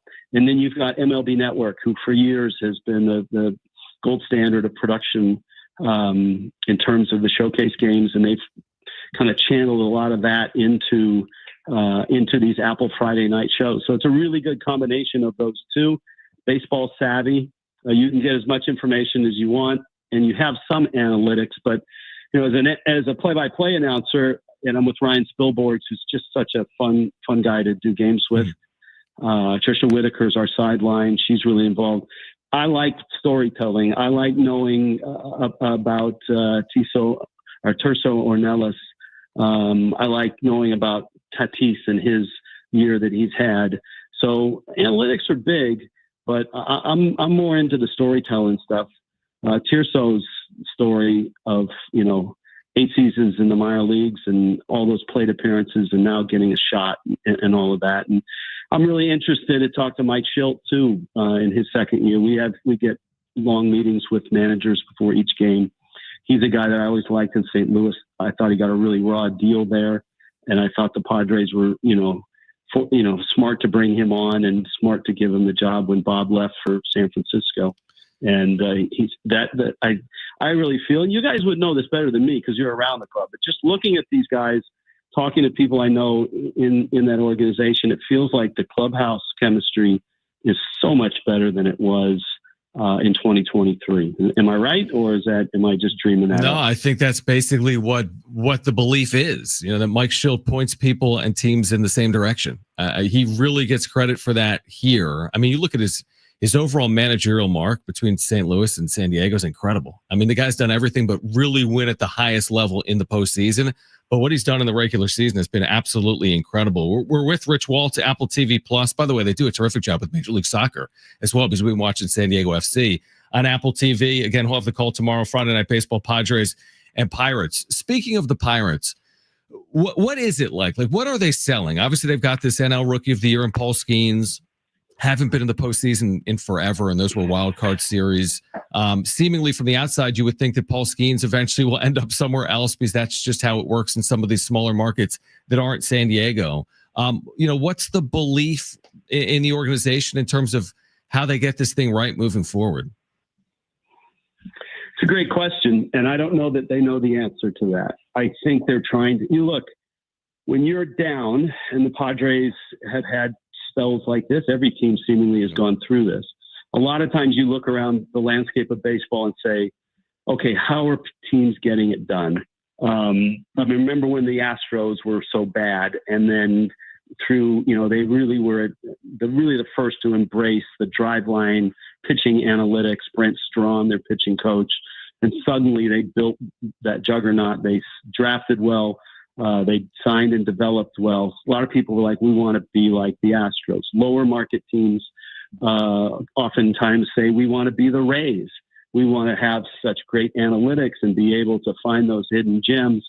Or we want to be like Cleveland, and the way they've done it with their ability to develop pitching and such like that.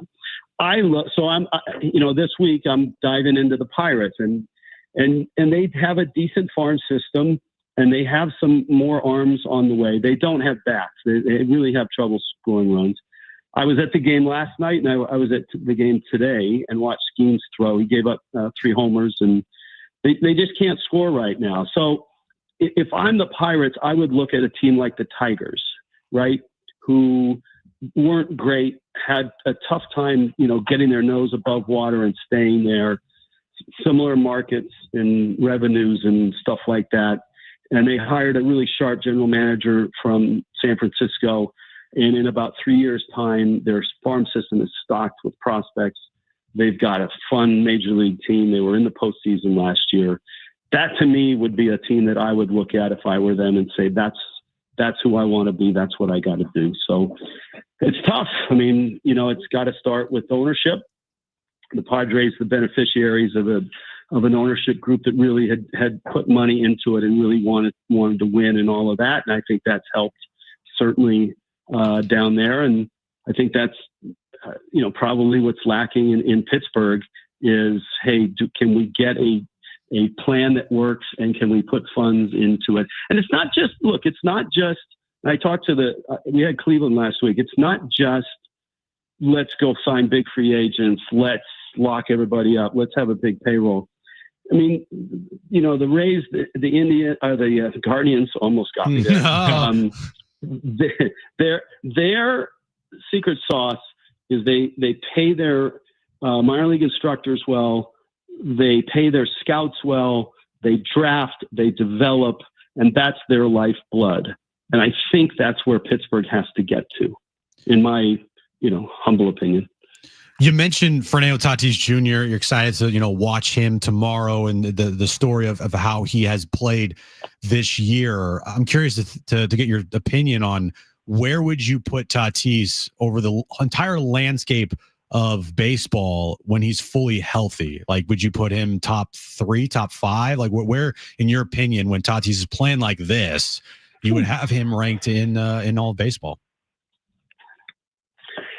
Yeah, well, that's the mystery, not a mystery, but the thing about him is the part you mentioned, healthy. Can he stay healthy? Last year, I believe it was a stress reaction in his leg. I think he played just over 100 games. And of course, in 22, he had the PED season. He's as good as anybody. I mean, really, I love the fact that he's in the leadoff spot. Teams are really, a lot of teams have started to shift a guy like a dynamic hitter into that leadoff spot. I'd love to see 150 games this year and see where those numbers end up. And I think too, and again, I'll defer to you guys because I'm curious about this too. Part of the clubhouse chemistry to me, maybe addition by subtraction, back in, between 23 and 24 with a certain superstar. But I think Tatis has done a pretty good job of winning the clubhouse back in 23, maybe probably 24 as well. Because when you go through something like you did in 22, there's a lot of damage and stuff you have to repair. And it really feels like he's gone, he's been able to do that, which I don't think is easy, but I think that's helped too. Am I missing that? No, I think you're spot on. He's just grown up, Rich, kind of in front of our eyes. I mean, he came up as a kid, and he was very laughable and amicable, even with serious subjects when he was younger. And you don't really hear that as much from him. Like anyone, it's like when we were 20, we weren't under a microscope. When he was 20, he was under a microscope. And I just feel like Fernando Tatis Jr., he says the right things. Like, he's very aware. He's matured a lot. I would also say nobody wants to go through a PED suspension. And I'm not saying he's better for it, but it does feel as if he's learned from everything that kind of played out. What also helped him too, because he ended up getting surgery that offseason, which he would have never gotten if he never got suspended. Yeah, the shoulder, right? Yep, the shoulder and the wrist. So he kind of got healthier. Yeah. But I think it's a good point, Rich. Right. There's a good dose. That's good to hear, because that's what it feels like from the outside. There's a good dose of humility that comes with that. And there's a lot of work to repair relationships and trust with your manager, trust with your teammates. And it feels like he's done that. And it's great. Look, I'm a big Luis Arraez fan too. So I'm really happy that he's back. It was fun the other night to watch. The telecast was essentially a tribute to Tony Gwynn, and it was really fun to hear Mud tell a lot of the stories. And Arraez, is in that conversation simply because of his skills and similarities in terms of approach as a hitter. So I'm really happy that Arraez is back. And it's, Tony Gwynn for me has always held a really special spot, because as a young broadcaster, I was with the Mariners for a good spell, and then the Marlins. as a young broadcaster with the Mariners, we'd come in, and they were back then interleague partners with the Padres. So I remember coming in as a young broadcaster, and the first time I went down to, it was then Jack Murphy, and go over to the Padre side, and there's Tony sitting on the bench by himself at 3:00 in the afternoon. No one's out. Tony's out, and it's like, hey, he'd say, "Hey, come on over, let's talk." And we would talk about basketball most of the time, and the fact that he was such a great point guard. And I, at that time, was starting to do some Mountain West stuff. Coach Fisher had just arrived at San Diego State, and Tony was like, a lot of stories about playing BYU and stuff like that. So that was really fun. And then you ask him hitting questions. I was a college player, so I immediately have got questions about, hitting. And he was just so good to a nobody like me. And then in subsequent times when I saw him, I would watch him, and he was the same way with ushers, with security people, with other broadcasters, with other players. So that's one of the fun things for me when I get to go to San Diego and do baseball or do a Padres game. No doubt about it. Really well said, Rich. We enjoyed you hearing that insight and that perspective and those stories. We're looking forward to your call tomorrow night, Friday Night Baseball, Apple TV, 3:40 Pacific, Padres and Pirates. And then I'm sure we'll see you in San Diego soon for either a Padres game or an Aztecs football or basketball game. But we appreciate you hopping on, Rich, and have a good call tomorrow night, all right? Guys, thank you. And I'll be watching the Padres. You start to study about a team, and then you're like, hey, I kind of like this team. And the Padres are one of those. I'm really interested to see how this season plays out for them, and it'll be fun to see them tomorrow. No doubt about it. We appreciate it, Rich. Have a good call. All right, thank you. See you guys. All right, take care. On the other side, we've got an update on this Tyrese Halliburton dad story that we'll share with you, plus the wrap coming up at 4 p.m. This is Jon and Jim.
All right, Jon and Jim, San Diego Sports 760. Kevin Acee has spoken with Xander Bogarts about his struggles. We'll share some of that conversation from an article he just published coming up at the top of the hour. Good to catch up with Rich Waltz, by the way, who's calling that game tomorrow night on Apple TV Plus. What do you got? I was going to say, and reading this article during the break, yeah, it's kind of interesting. No, it's more than kind of interesting. I know. We need more than 5 minutes to talk about it. It's definitely eye-opening, and I don't know if I should be as concerned as I am after reading it, because I'm kind of concerned. I'm more concerned after reading it than I was about. I'm probably there with you. Yeah. We'll talk about what Kevin spoke with Xander about, what Xander had to say coming up in about 10 minutes. There's an update to this Tyrese Halliburton dad story, this ridiculous story where his father raced onto the floor and got into the face of Giannis after the Pacers won that series remarkably in overtime in Game 5. And the update is, he's just not going to attend team home or road games for the foreseeable future, according to a Pacers spokesman. So no fines, but kind of like stay away, dude, because what happened can't continue to happen. And they got lucky that nothing worse happened after Game 5, considering how bizarre that scene was on floor. Did you see like the different camera angle? I did. Yeah, I went back. I did watch it. Yeah. From the end of that game where Giannis is just standing there, his dad, Tyrese Halliburton's dad, just walks on the court. Yeah. With like a flag or something. Or like a sign or a flag. Yeah. And he didn't go to Giannis initially, but then when he like turned around, he saw Giannis and he slowly started walking towards him, started talking to him.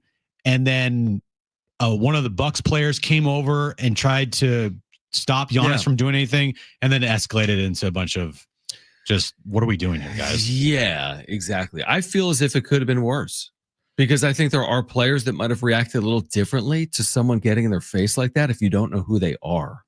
He might have known who he was. Maybe he did. Maybe I don't. But even if he didn't, like what are we doing, dude? Yeah. Again, this is another example. The same thing with Jeff Ulbricht's son, where the other person in the family has to deal with the actions of their stupid dad or their stupid kid.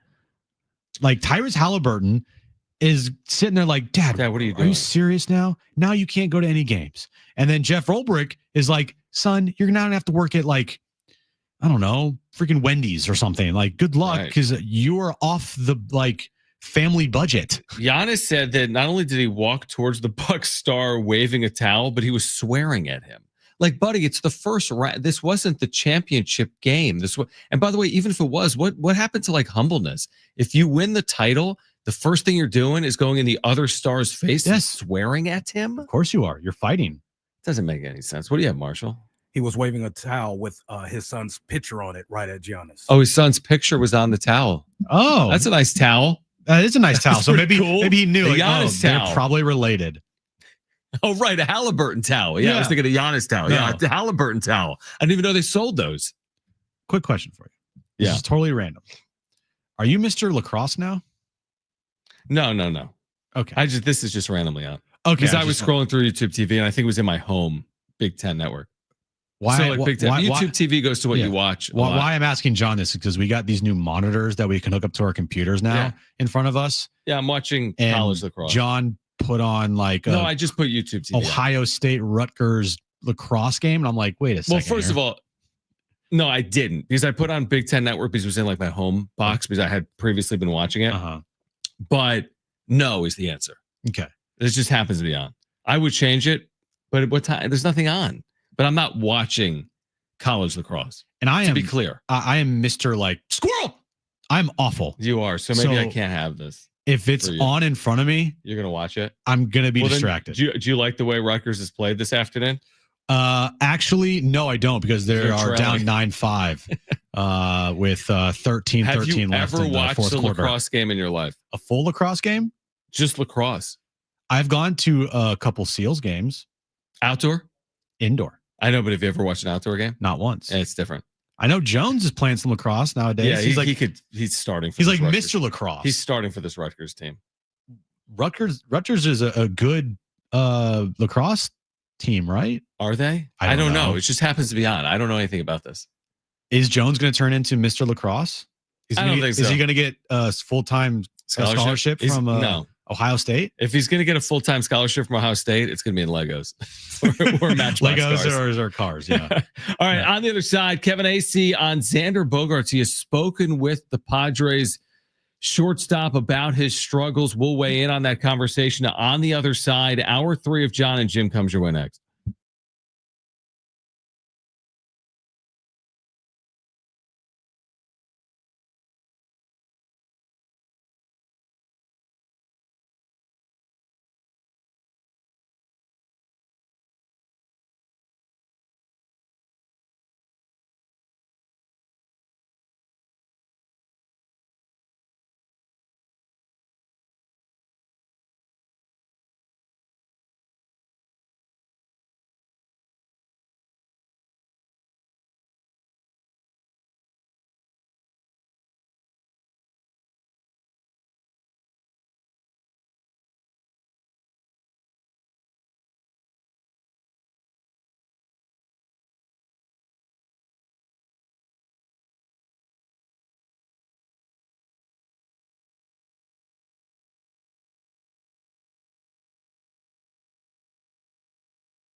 All right, this update is brought to you by eBay. We'll start with the Padres. They have an off day today. They start a 9-game roadie tomorrow in Pittsburgh.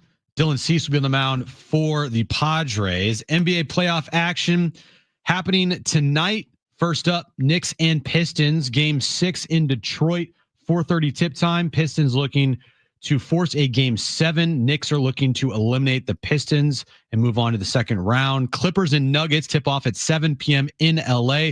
Clippers looking to do the same thing, looking to force a Game 7. Nuggets looking to move on to the second round as well. Swapping out your tires, there's nothing like it with eBay. You find the feel you're looking for, from smooth highway rides to grip for rough terrain. Get all the tires you need at prices you'll love. eBay, things people love. Getting you all set for that drive home. Let's just start the show. Here's Jon and Jim.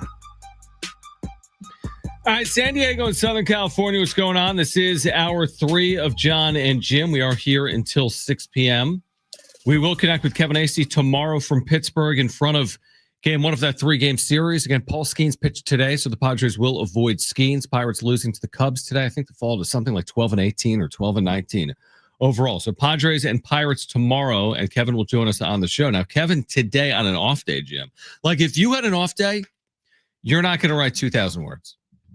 I'm not reading 2,000 words. Correct. Let alone writing 2,000 words. But Kevin on an off day, maybe it's not an off day for him, it's just an off day for the Padres. Yeah. He wrote a lengthy article after speaking with Xander Bogarts about Bogarts working on getting back to his old self. That's the premise of the article. Can Xander get back to being Xander? You and I have argued that's going to be hard to do, right? The Boston Xander, has that ship sailed? I mean, for 2.5 years, it's kind of sailed. There's some kind of interesting quotes in this piece from Kevin attributed to Xander Bogarts. So what do you make of this piece about Xander trying to get back to the old me, is what he told Kevin Acee, I guess, within the last day or so? So first off, a lot of comps with Xander recently and last year too is like, oh, this guy's worse than Eric Hosmer. Okay, a lot of the comps, as far as like people's frustration goes with Xander, I think a lot of it has to do with like, this guy has a worse contract now than you're right, than Eric Hosmer. Yeah, I agree. Let me remind you, the thing about Eric Hosmer that really frustrated me the most, I think frustrated fans the most, was he just had this like stubbornness to try and change.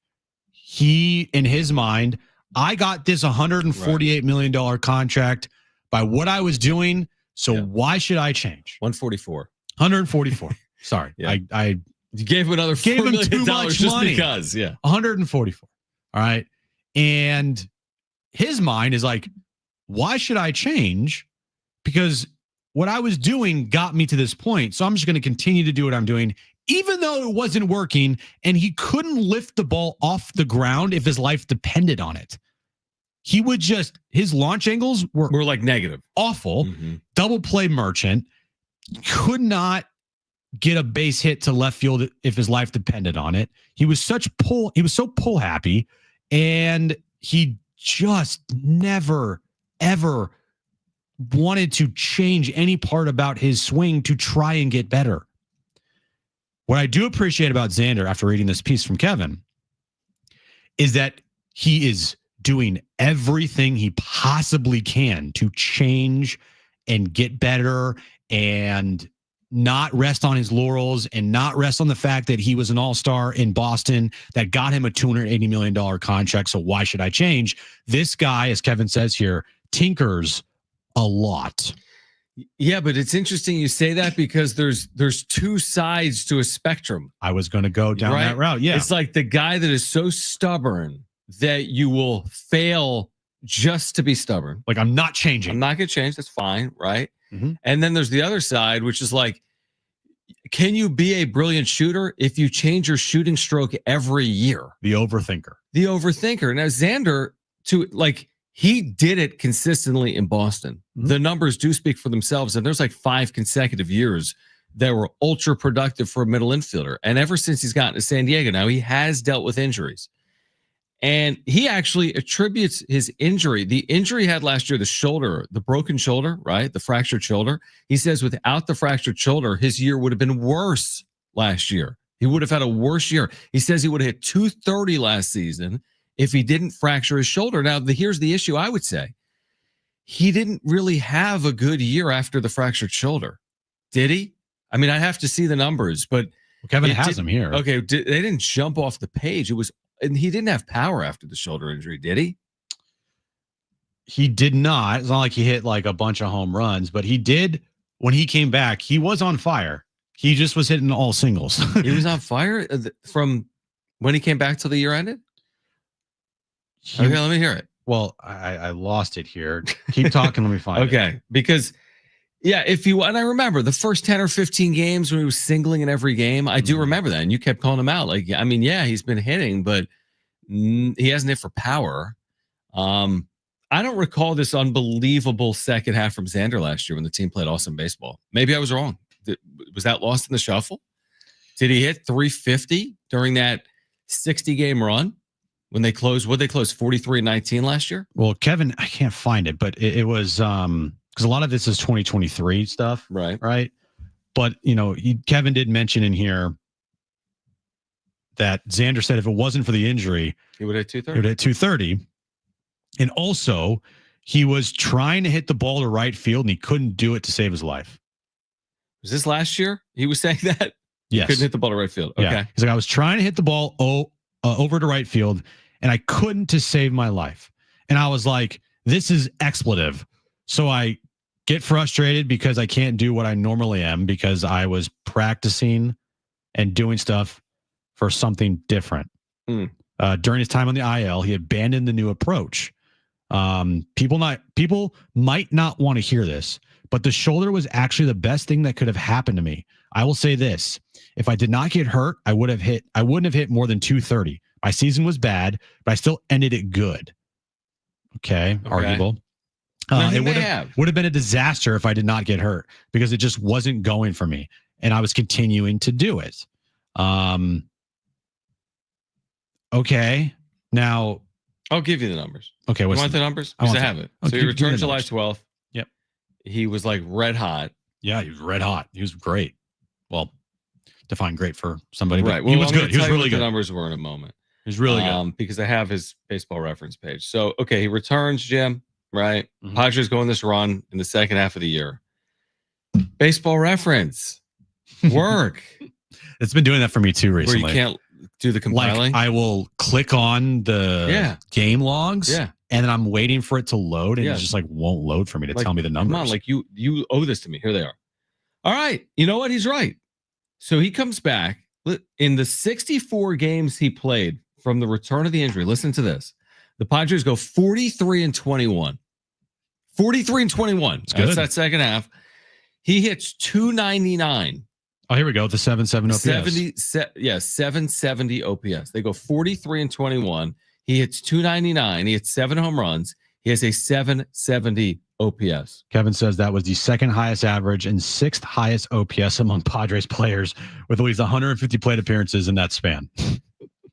What highest? 6th highest OPS? 6th highest. Okay, great. Yeah. The point is, okay, he played well. He did. He played well in the second half of the year coming back. How many RBIs and home runs did he have? It was 7 and 30. Okay, so. You know what, though? But because we do discount Xander a lot, and I think it's fair to start this year. The truth is, for a middle infielder to hit 299 with a 770 OPS for 64 games is productive. Like, that's a productive 64-game stretch. You want to hear his numbers in 2023, those fake numbers that he had? In September or overall? So Bogarts in the final 71 games of 2023. It's going to sound really good. I know, because I like how Kevin just cherry-picked 71 games. Now, it was after his cortisone shot. Okay. So it makes sense, I guess.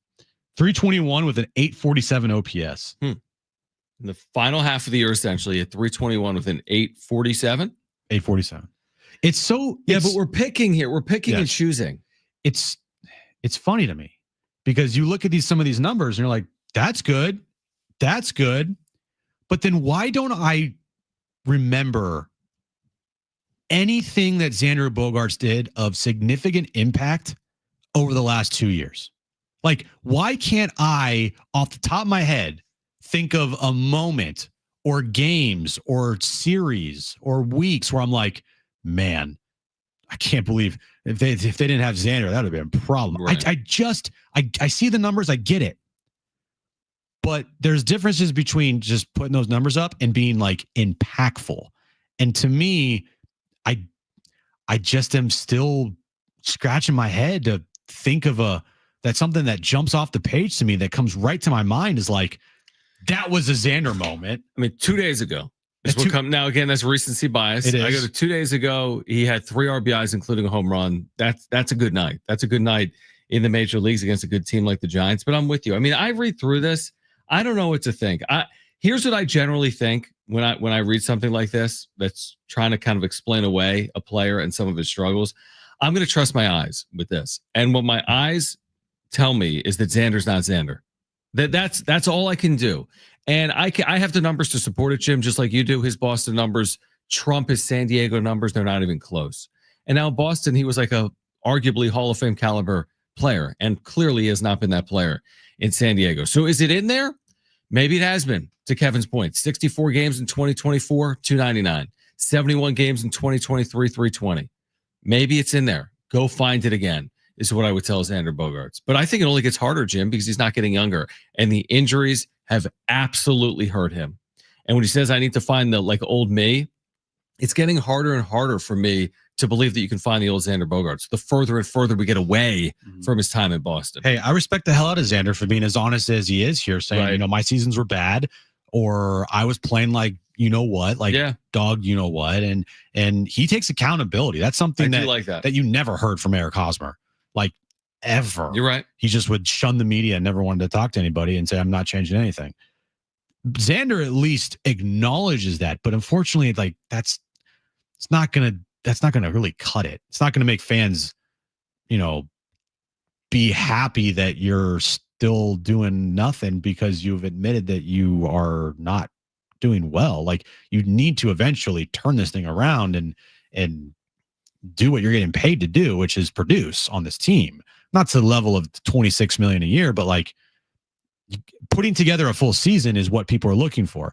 What this article says is there's parts of the season where Xander's good, and then a lot of other parts of the season where he's really bad. And can he put together a full season that's impactful, that's meaningful, and it's not 71 meaningless games like it was in 2023?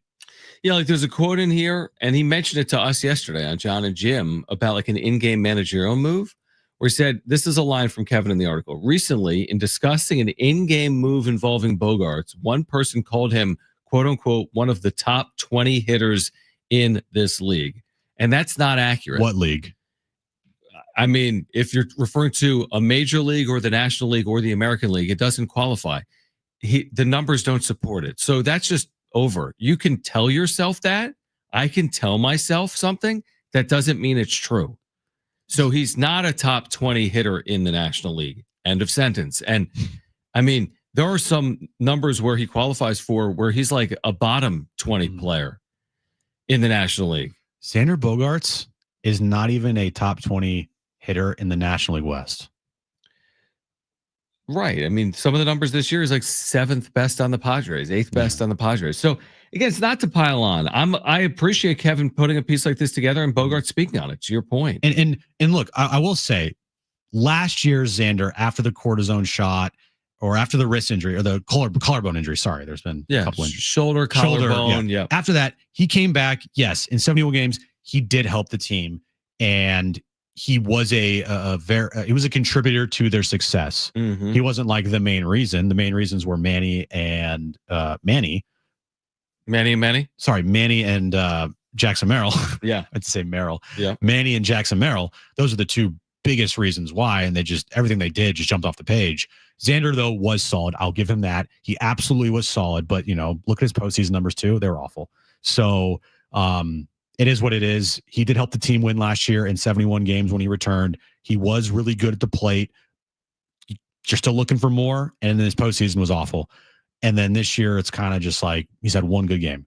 But to think, Xander's a top 20 hitter in the sport, no, not even close. I'm with you, man. I respect him speaking, and he takes accountability, and he's not blaming fans for getting booed, and he says it happened in Boston as a 21-year-old. But to me, there's a difference between me respecting someone as a person off the field and seeing the results on the field. This is an on-field business. I would have put up with Hosmer's, brashness if he produced. It does make it absolutely, yeah.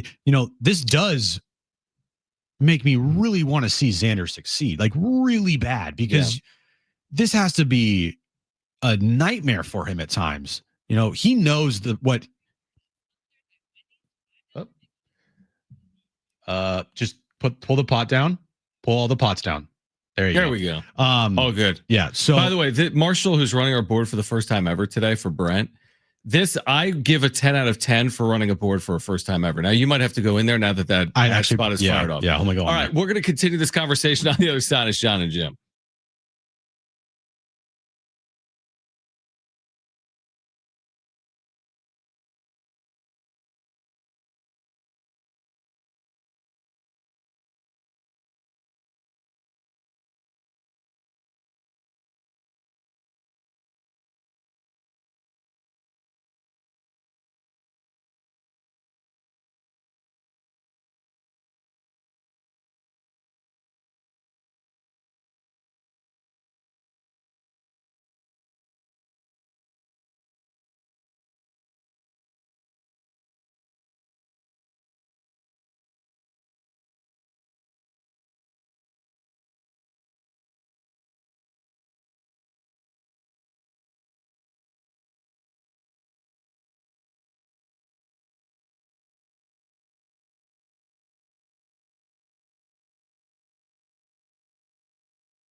All right, hey guys, it is Jon and Jim again for the all-new Jamul Casino and Resort, the Players Place. You got to get there for their endless dining. It's going on 5 nights a week. The endless dining options are better, even better than they previously were over at Tony Gwynn Sports Pub. They're going over the top: crab, shrimp, dynamite salmon, and more. Plus, don't miss their carving station for those who like a little turf with their surf. Yeah, you can join them every Thursday for drawings for a guaranteed $30,000 in cash prizes. You can earn entries daily for your chance to win. Plus, stay for excitement of Latin night afterwards. Also, join them every Thursday for Sunset Trivia and compete for prizes at your favorite casino. Plus, enjoy 50% off classic sushi, nigiri, hand rolls, and any of their featured ramen bowls Tuesday through Thursday, now through May 23rd. Exclusions do apply. Remember to catch all the action at Tony Gwynn Sports Pub. Experience the ultimate sports showdown. You can catch the Padres, NBA postseason, and more. Plus, savory bites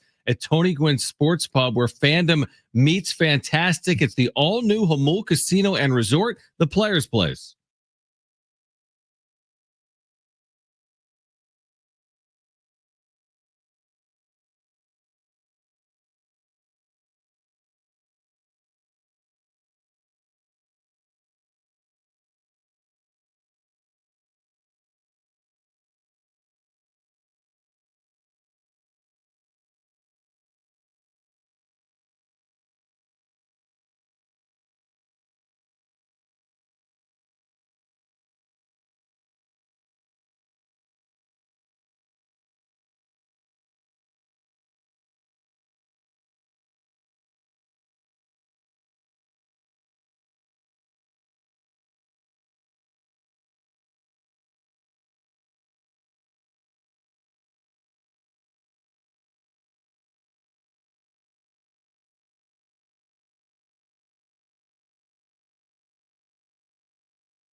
All right, back with you.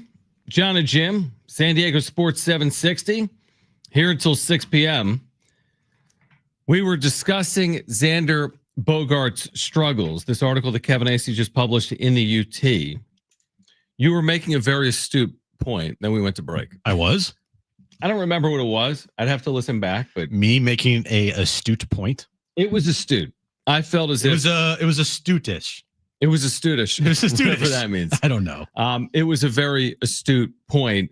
Thanks. What do you got, Marshall? Are we doing the wrap?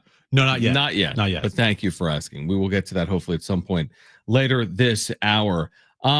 Listen, end of the day, Bogarts hits the home run. You're like, oh, turning point, right? He hits the home run, a big moment, Right. 2 hits, 3 RBIs, turning point. 0 for 4 yesterday. Let's just see him produce. Just hit. And it is true. Like some of the criticism, I'll admit, some of the criticism, maybe it's not fully warranted. He had, from a statistical perspective, 2023 wasn't some abject failure. 2024 wasn't some abject failure, specifically the second half, like you said, 43-21, final 64 games of the year. He's just got to be better. Simple as that, especially here in 2025. But it is obviously Kevin devoted his off day to writing a 2,000-word article on Xander. I mean, everyone's talking about it. Well, everybody is going to continue to talk about it until he starts producing. And, if he puts up the numbers he did in the final, 60-something games last year or whatever it was after his injury. That was the 64 games. Yeah. If he does that, 299 with a, 770 OPS, we won't be sitting here talking about Xander as much as far as on the negative side. We will be praising Xander. And hopefully, and I would be curious to see his numbers with runners in scoring position during that time as well. Well, they're not great because we've seen his overall numbers in the scoring position. They haven't been great. Because that's the thing where those numbers, to me, they matter a lot. And the fact that he was hitting in the middle of that lineup last year for a lot of the season when he was on the field. Mm-hmm. And he just wasn't driving in any runs. I mean, he ended the year with 40-something RBIs? Yeah, maybe. First year, he ended the year with 50-something RBIs. Right.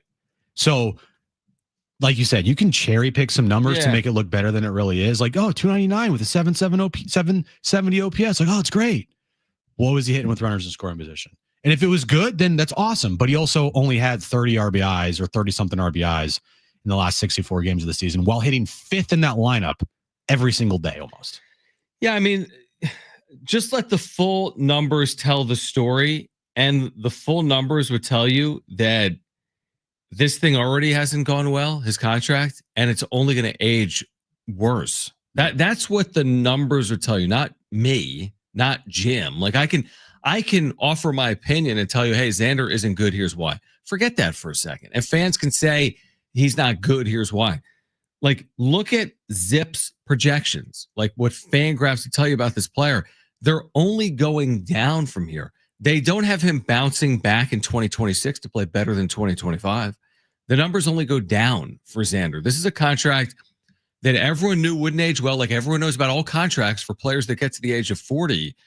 But to be already a bad contract in years 1, 2, and 3 makes it even that much more troubling. Again, if the player wasn't earning like this, he wouldn't be under the microscope like he is. But he's earning. And he is under the microscope, and he won 2 World Series in Boston, and his numbers in Boston were better than San Diego. So, again, it's not personal, it's professional, and the contract hasn't aged well and probably won't age well. And now I hope he just shuts us up because, like you said, I am rooting for him. I honestly am rooting for Xander Bogarts. I think he helps them reach their ceiling. I really believe that. I think if we saw 2019 Xander from Boston, this team is one of the best teams in the sport.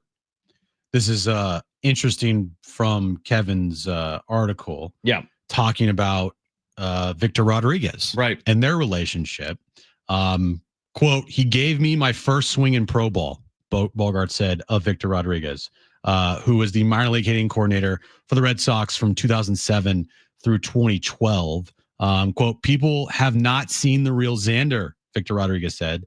They have not seen what I have seen. What I know is in there. Bogarts is a big field guy at the plate. His hands and body and the direction he is going forward, but not too far or too fast, are what it is all about for him. Bogarts said a couple days ago, if I was doing what I was doing in the past, which means like the beginning of last year and parts of last year, there would have been no chance I would have gotten that home run. Okay. So here's what I would say. I mean, again, we're trying to make something sound better than it is. For example, Victor Rodriguez saying, "You haven't seen what I saw from Xander coming up as a minor leaguer in the Red Sox organization."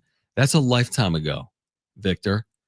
You know, that is truly a lifetime ago. I don't know if we'll ever see that Xander again. This isn't 2010. What I as I keep reading this article and seeing more and more quotes, what I take from this is what we said to start, is that this guy, Xander Bogarts, I think he's just too much in his head. He's a tinkerer.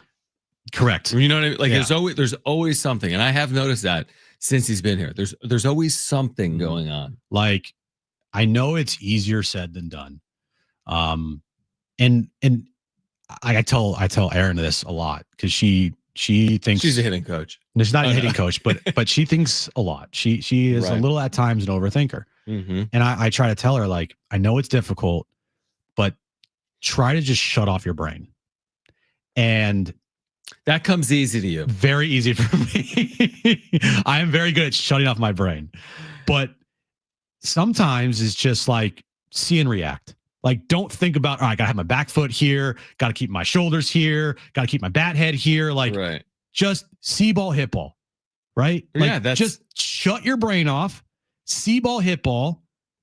There's a reason why you got $280 million. You're an all-star player. You're a really, really good player when on. Shut your brain off, see ball, hit ball. Stop trying to tinker so much. But again, hey, Victor, easier said than done. Enjoy unemployment. Yeah. Jim's got You're it. done. Bye, Victor. I'm the new hitting coach. All right, let's get to the wrap on the other side, plus much more on Xander. We're here until 6, Jon and Jim.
All right, this update is brought to you by eBay. We'll start with the Padres. They have an off day today. They'll take on the Pittsburgh Pirates tomorrow night in Pittsburgh. Dylan Cease on the mound for the Padres. NBA action tonight.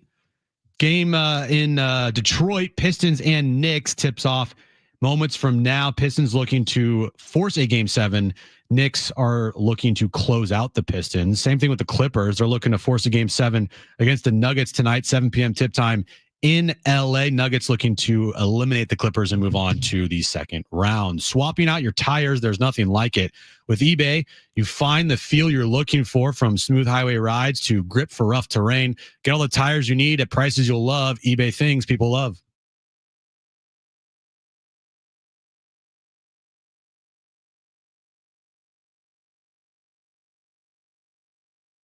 All right, Jon and Jim, San Diego Sports 760 here until 6 p.m. Back tomorrow. Kevin AC will be on the show. We're getting you ready for Padres and Pirates game 1 of a 3-game series, game 1 of a 9-game road trip. That will get underway tomorrow at 3:40. All right, so Brent is, by the way, I've never gotten to the bottom of this. Where is Brent? He's not here, John. Well, no, I understand. Marshall knows more. Where is Brent? Watching the movie Thunderbolts. He's watching a movie. Well, okay, that's fine. But that'd be like if I said, if Jim was off and I was like, hey, what is Jim doing? And he's like, I'm watching TV. Like, well, so really he was told to not be here. Yes. Brent hasn't taken a day off in like 7 years.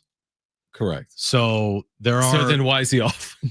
I know. But there are, I guess, not rules, but you have to take some time off because that stuff does not roll over. Law? That thing, yeah. Like you can't work every day for 7 straight years in the state of California? That's it right there, yes. Okay. So he's watching Thunderdogs. Close. Thunderbolt. Yeah. Thunderbolts. Have you seen it? No, because it just came out today. Oh, wow. So he's doing the matinee. Yeah. Okay. And what are you going to see it? And what's it about? It's a Marvel movie. Is this like a LT movie or something? No, I'm not even going to talk to you about it. But Aaron's actually out of town this weekend. You're so excited. I saw the way you said that. Like, Aaron's not here. Yeah, I was so sad. So Aaron's not here this weekend. So you're going to go watch Thunderbolts. Dude, I don't know. What'd you call it? Where's Aaron? She is. Speaking of the devil. Oh, that's great. She's like, just kidding. I'm staying. No, it was Brent. I'm taking off Fantastic. Taking off for Fantastic Four too. Must be nice. Tomorrow? Yeah. No. Later in the year. What do you got, Marshall? So, Transformers, there was GoBots. Avengers has Thunderbolts. How does everyone know this but me? He does not know what GoBots is. I've never heard of him. You're talking to a man that has no idea like who. I haven't seen Titanic. Yeah, he doesn't watch movies. But I know what happens. Spoiler alert. They all die. Sings. They all die. All right. So Brent's watching a movie. Makes perfect sense. Yeah, everything totally makes perfect sense now. He's watching a movie. All right. Let's try this with Marshall on day one, you're running the ship. This is day one. You're the captain. The unsinkable ship. Let's get to it. Unsinkable. It's time for the wrap. Presented by Sombrero Mexican Food. Check out their website at sombreromex.com.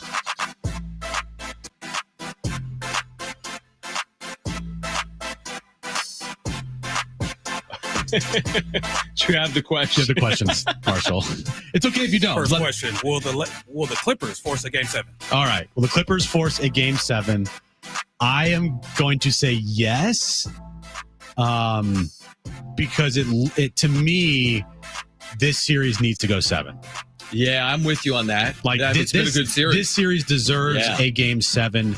I don't think the Nuggets are going to win tonight at the Intuit Dome. Right. In LA. I hope it's a good game tonight. It's been a fantastic series. Other than last game, it was kind of a little bit of a clunker. Jamal Murray had like 43 points. But all in all, this series deserves Game 7.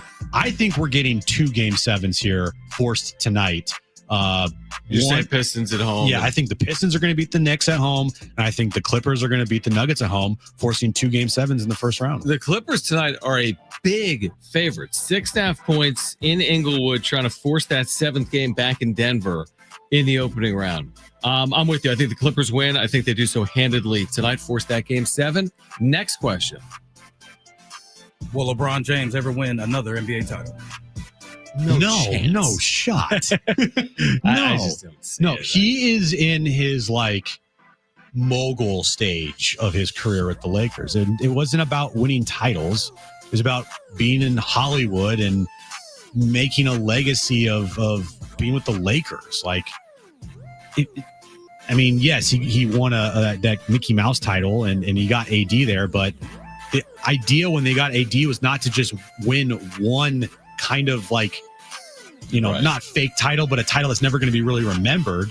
It was to win multiple titles in LA. And then you got Luka, and then it ended in flames this year with the first round exit with the gentleman's sweep by the Timberwolves. I mean, I think the better question might be, will he win another playoff series? I mean, next year's year 23. I guess you would say probably yes with Luka. I don't think he'll appear in another NBA Finals, for example. But no, the title days are over. I think we all agree for LeBron James. Next question. How much blame should JJ Redick get for the Lakers' first round loss? He's going to get a lot because there's not going to be a lot on LeBron's shoulders here because it's LeBron. And every time LeBron's teams don't win an NBA title, guess who gets all the blame? Yeah. It's the coaches. Right. I mean, all these coaches have been fired over the years. Frank Vogel won that title with them in 2020. He's fired like 2 years later. Darvin Ham takes him to the Western Conference Finals. Fired 2 years later. Like David Blatt has like the best winning percentage in NBA history. David Blatt was like 60 and 20. Yeah. Now, granted, they lost to my GOAT, Steph Curry. Right. But still, It's not on David Blatt. It's not on David Blatt. Who has a career winning percentage of 675. It is interesting though. Like he got fired and never heard from ever again. Blatt. Yes. Yeah. It's funny. His name actually came up recently. How?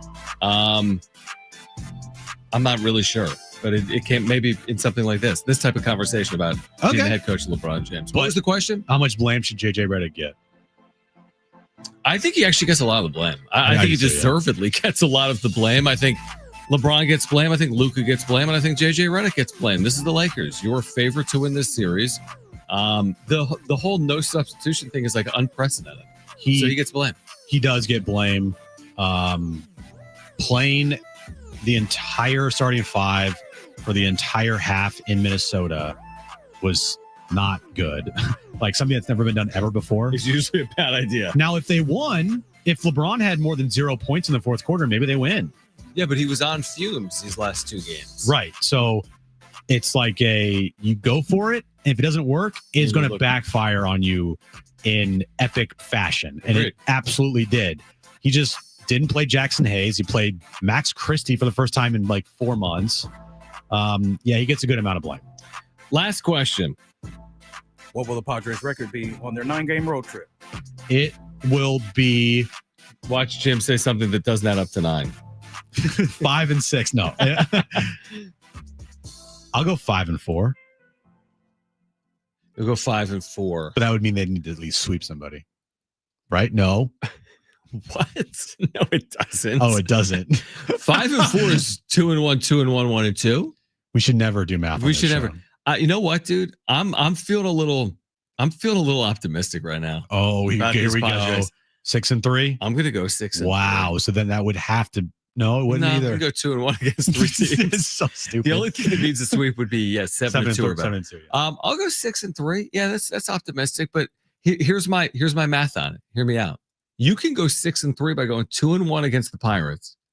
You could go 1-2 against the Yankees and sweep the Rockies. I think that's realistic. You know what's going to happen too is like if the Padres lose a game to the Rockies, sky will be falling in this town. Oh, you can't lose a game. No, you can. I mean, are you really going to go 12-0 or 13-0 against the Rockies? Give me a break. I need to look at the Rockies record, like schedule here. No, you don't. Hold on. Yes, I do. You're going to break it down? No, I'm not breaking it down. I just need to know what so they're 5-25. All right. right. It's not great. It's not been really good for them. Yeah. All right. Let's look at April here. There we go. Hold on. All right. So they actually beat the Braves yesterday, 2-1. Wow. Yeah. But before that, they had a 1, 2, 3, 4. It was something 5, like losing 6, 16 of 7, 17, maybe 8, 9, 10. It was 11, awful. 12, 13, 14, 15, 16. Yeah. They lost 16 of 17. 16 of 17. Yeah, they were struggling. They were not doing well. Struggling, and So that's my math on it. Now 6-3 is a great trip for any team, but when you include the Rockies in there, now can Coors Field be a house of horrors? Like, I'm not going to assume a sweep. Make no mistake. I'm not going into that series like, oh, they're definitely going to sweep them. No, because crazy things can happen. You could lose a series there. That stadium is bonkers. Like you said, house of horrors for the Padres. Yeah, so we'll see. All right, Marshall, good job with the wrap. Much more on this Padres Pirates series that will kick off tomorrow. We'll get into that and the pitching matchup tomorrow as well. Again, NBA postseason, a couple of game sixes tonight. Knicks Pistons is underway. Clippers Nuggets coming up in a couple of hours from Los Angeles. We'll talk about those coming up. We're here until 6 p.m. Jon and Jim.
All right, Jon and Jim, San Diego Sports 760.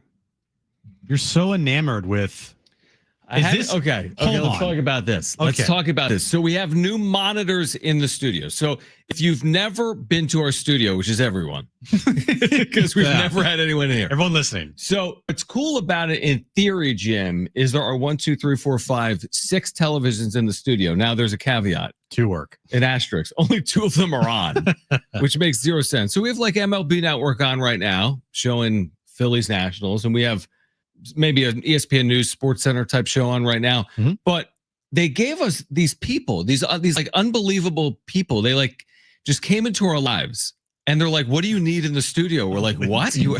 These tech people, they just showed up. I've never seen them in my life. They don't work here, but they just like flew in like these iHeart princes, like Santa of iHeart, right? What do you need? What do you want? What do you need?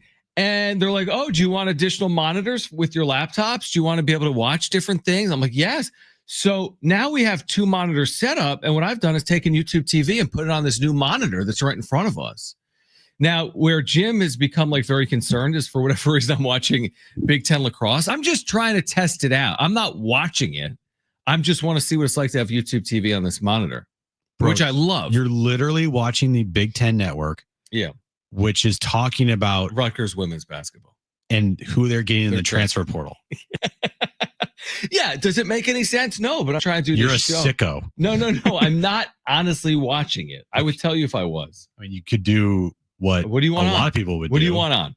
I want you to put on. You want MLB Network? No. You want Pistons? I want Piston Knicks. What channel is it on? Because I think I was looking. I can't. TNT, bro. Okay. That's fair. Anyway, nobody cares about your monitor. I know. Except for me, because that distracted me, because I see lacrosse in the corner of my eye, and I'm like, no, but, what's happening right now? But the point is, if you've like our studio is getting upgrades. Oh, yes, it is. So things are going well. The average person listening to this right now is like, shut up. Talk sports. Talk to me about sports. I don't care about your stupid monitor or your new phone. Talk to me about sports. Okay, well, here's what I would say, because tonight on a Padres off day, they're third in the last 8 days. We do have these 2 NBA playoff games that if the home teams win, go 7. So the 2 home teams are favored tonight, including Detroit. They're a slim favorite, something like 1 or 2 points. And then again, the Clippers later tonight at Intuit, 6.5-point favorites against the Nuggets, trying to force 7th games. What are the other series still alive? Golden State coming home up 3-2. By the way, we should talk about that. Okay. We should talk about not the fact that they lost that game, you made a game of it, but the belief that the Rockets are going after Steph Curry's injured thumb. Mm-hmm. Okay, so there's a narrative and story that's playing out. Well, they are, and also the way Steve Kerr treated the second half, which I am 100% a proponent of. He did the smart thing. Don't chase. It's like throwing money on a poker table when you know you're going to lose a hand. Okay, you got a veteran team. The last thing you need is more injuries or running guys into a wall when they have just 1 day off between games. I think they treated it the right way. I think they're going to be a favorite in Game 6, which they were, and they've got a very good chance to win this series. Are you worried about what they're doing here with Steph Curry and the thumb, and is that going to be impactful for him moving forward in the series? I mean, we're already at Game 6, and he's been dealing with it for the first 5 games of the series. So now, what did his night look like last night? Wasn't good. he didn't play a ton either. No, and you're right. It was the white flag midway through the third quarter. I get it. And actually, it was before midway, because there was about 5 minutes went by, and then he just went to their entire bench for the rest of the way, which is smart. And they kind of made a game of it, truthfully, briefly. It was a 13-point game with about 3 or 4 minutes left to play. You're like, interesting. Yeah. And it was a 30-point game at one point. Yep. Like, okay. Yep.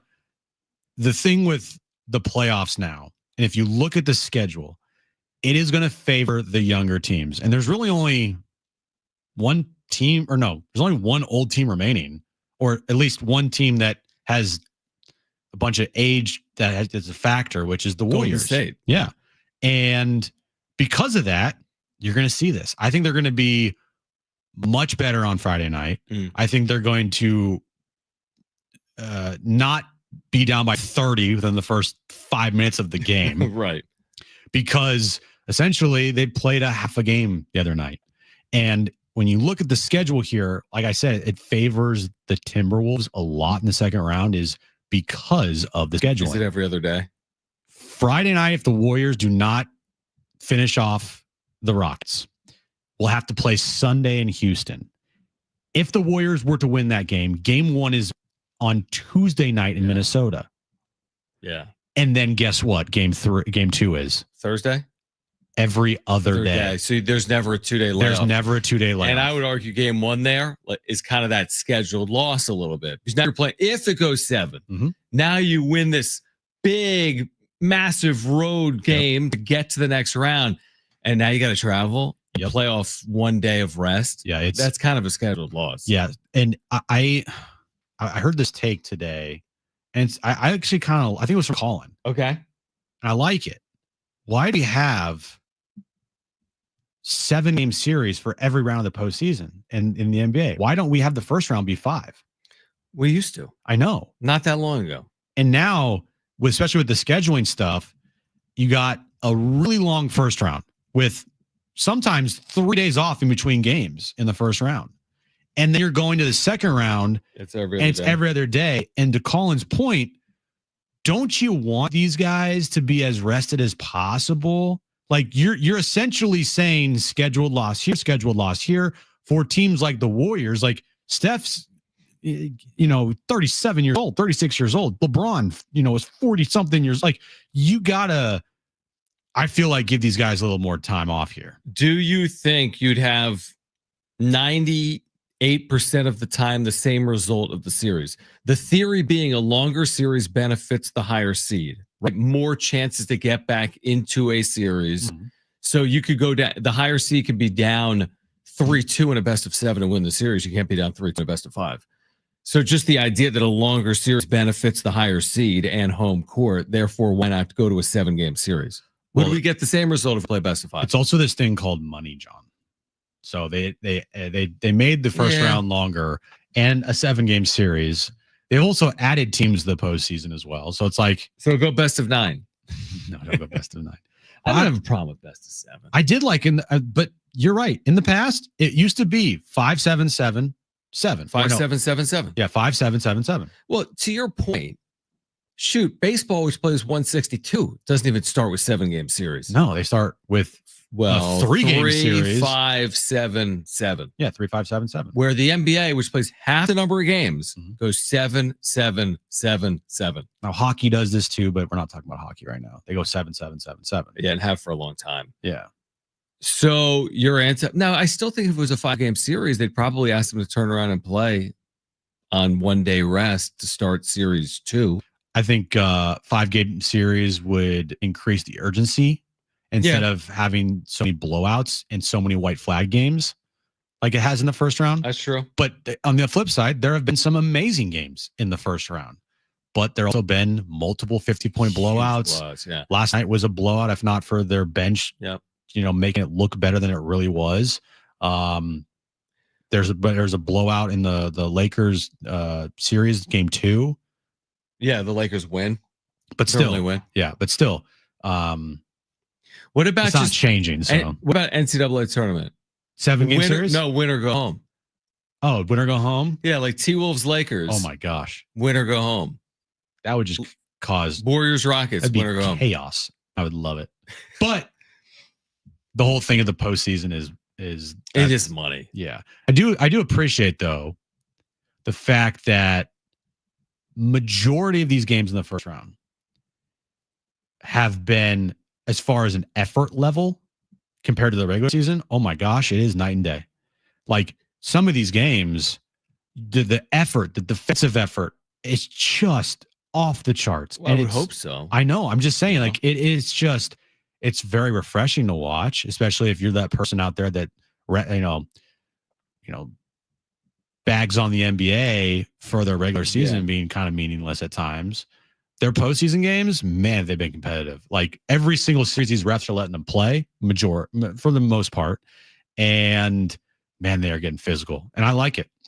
Yeah, no, it's been decent television. I'm with you. There have been blowouts, but we might get some 7th games as well in the first round in the NBA playoffs. All right, we'll switch our attention back to the Padres on the other side. Again, they're getting healthier. We have the latest on their health on the other side. We're here until 6 p.m., hour 4 of Jon and Jim. That'll come your way next.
All right, this update is brought to you by Dairy Queen. Padres, they have an off day today. They start a 9-game road trip starting tomorrow night in Pittsburgh. Dylan Cease will be on the mound for the Padres. NBA playoff action underway right now in Detroit. Game 6. Knicks lead the Pistons 30-20 with 2:39 left in the first quarter. Their Pistons looking to force a Game 7. The Clippers Nuggets tonight, 7 p.m. tip time in LA, with the Clippers looking to do the same thing, forcing a Game 7 against the Nuggets. Get big summer flavor in every bite with the new DQ Summer Blizzard Treat menu, featuring new mixing bowl matchups, fan-voted s'mores, and more for a limited time. Right now at DQ, happy tastes good at participating locations. Getting you all set for that drive home. Let's just start the show. Here's Jon and Jim. All right, San Diego and Southern California, what's going on? This is the final hour of Jon and Jim. And coming up in 30 minutes, if you missed our conversation with Rich Waltz, great play-by-play broadcaster, he's calling tomorrow's Padres Pirates game on Apple TV+. You'll hear that conversation coming up at 5:30. We really haven't touched on the health of the Padres today. We know Arraez came back 2 games ago. They're 2-0. We know Jackson Merrill per Kevin AC could be back by Monday. Could be. Oh, I can't freaking wait. That's going to be awesome, especially the Yankees. A 3-game series in the Bronx against the Yankees with Jackson Merrill back in the fold. That's going to look cool. Yeah, just the presence of Jackson in this lineup has been missed. Can we do that? I mean, if he returns Monday, you've been without him for 23 consecutive games. Oh, it's too long. Too long. It's too long. Now, here's the thing. You might get someone back before Merrill. Brandon Lockridge could come off the IL as soon as tomorrow. Okay. Jay Cronenworth could come off the IL as soon as a week from tomorrow per Kevin. Yay. In Colorado. Yay. That's a yay. That's a yay. Yeah, we'll take that. What about Mason McCoy? He's fine. Who? Heal up, Mason. Yeah, go somewhere. And then Yu Darvish, who's been throwing 35 pitch bullpens per Kevin, could be back late May, early June. So maybe within the next month on Yu Darvish. There are periods of time, we talked about this yesterday, where they're going to play 13 consecutive days, have an off day, and then play either 10 or 13 consecutive days. So there's like a 23 and 24 or 26 and 27 day stretch coming up for the Padres. That's when you're going to want to have a Yu Darvish ready to go, you would think. And that at that point, you're pushing towards like the middle of your year if he comes back in June. And realistically, if you were to say if you had to choose, when would you choose for this team to go through some injuries and be banged up? It's right now. Mm-hmm. With all the off days they've had. I mean, it's been like, it's kind of insane how many off days this team has had.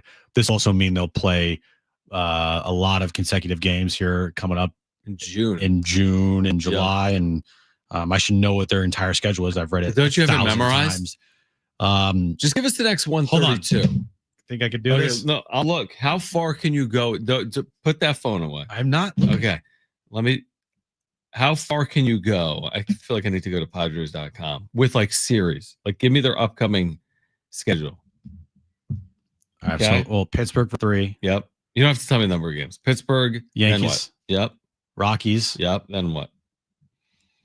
That's where I kind of. That's all you can do? Everyone can do that, dude. You just mentioned it earlier in the show. I know I did. I'm thinking. Hold on. I got this.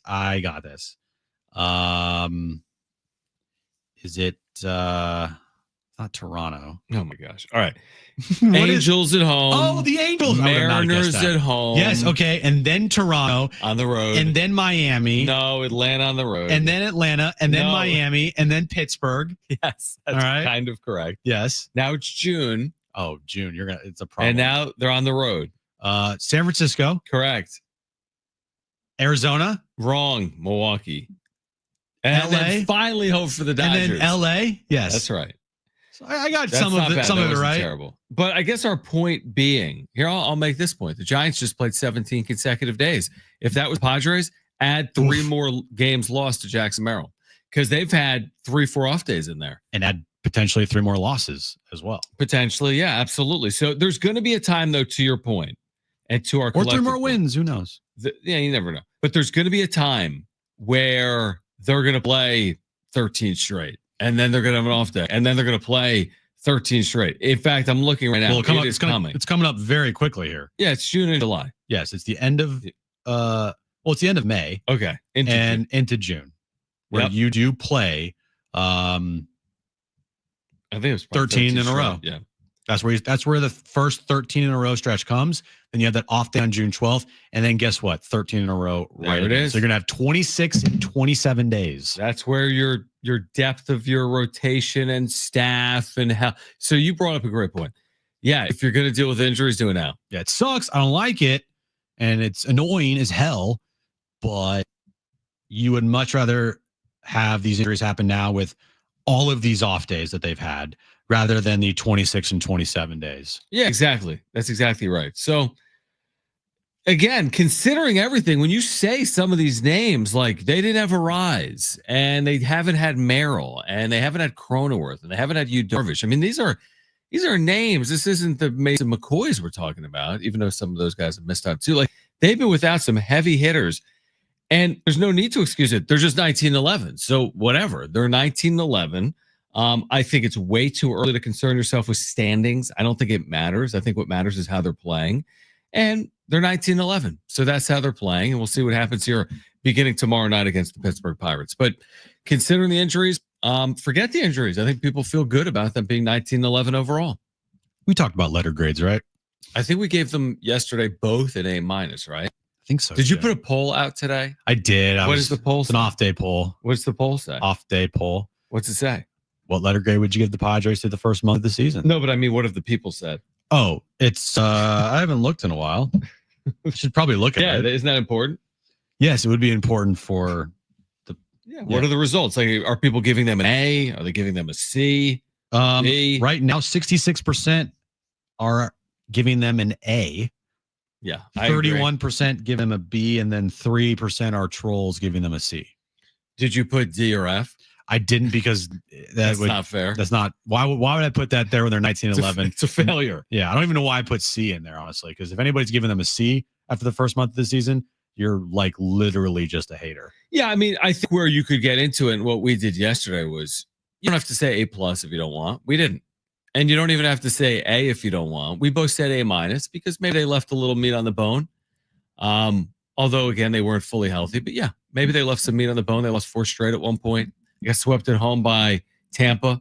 Like, I think, you'd like to do better than that against Tampa. But then again, they were 12-1 at home also at one point. So all things considered, A- is fair to me. Completely fair letter grade. I am with you 100%. A- is where I'm going. If they didn't have that, 8 of 11 streak there, or they lost 8 of 11 and got, swept by the Tampa Bay Rays, then it would have been an A+. But hey, beggars can't be choosers. Yeah, exactly. You know what I mean? Like this has been a fantastic start. They righted the ship there the final 2 games of the month against Giants. They really played some good baseball the last 2 days. It's great to see after their awful stretch of games for the last week. But hey, you could also look at, they got Luis Arraez back and kind of put everything in its place, because when Luis Arraez is out, you're bumping up Gavin Sheets to the 2-hole. You're bumping up Xander Bogarts to your cleanup hitter. It's like that. No, it's not it. Like, you're moving everybody down a notch once Luis Arraez is in there, and it's going to look even better when Merrill gets back. Oh my gosh, I cannot wait. I agree. Because then you put Jackson Merrill as your cleanup hitter, or in your 3-hole, Manny as your cleanup hitter. And then you got Gavin Sheets as your number 5 hitter. And then Xander's back down to 6. And then when Jake comes back, guess what? I think Xander, unless he starts playing like he did like the other night consistently, you're looking at a 6-7 hitter right there. Yeah, I agree with you. And if not, then Gavin Sheets will be your 6 or 7 hitter. And that's why, again, you can't assume health, and they might deal with injuries again, but they are going to look a lot different when they are healthy. By the way, if you're wondering, Jim, and you may be, their 19-11 start matches their second best start ever. Okay. So their best start was 21-9 in the World Series year of 1998. Do you remember in 2022, the Padres were 19-11?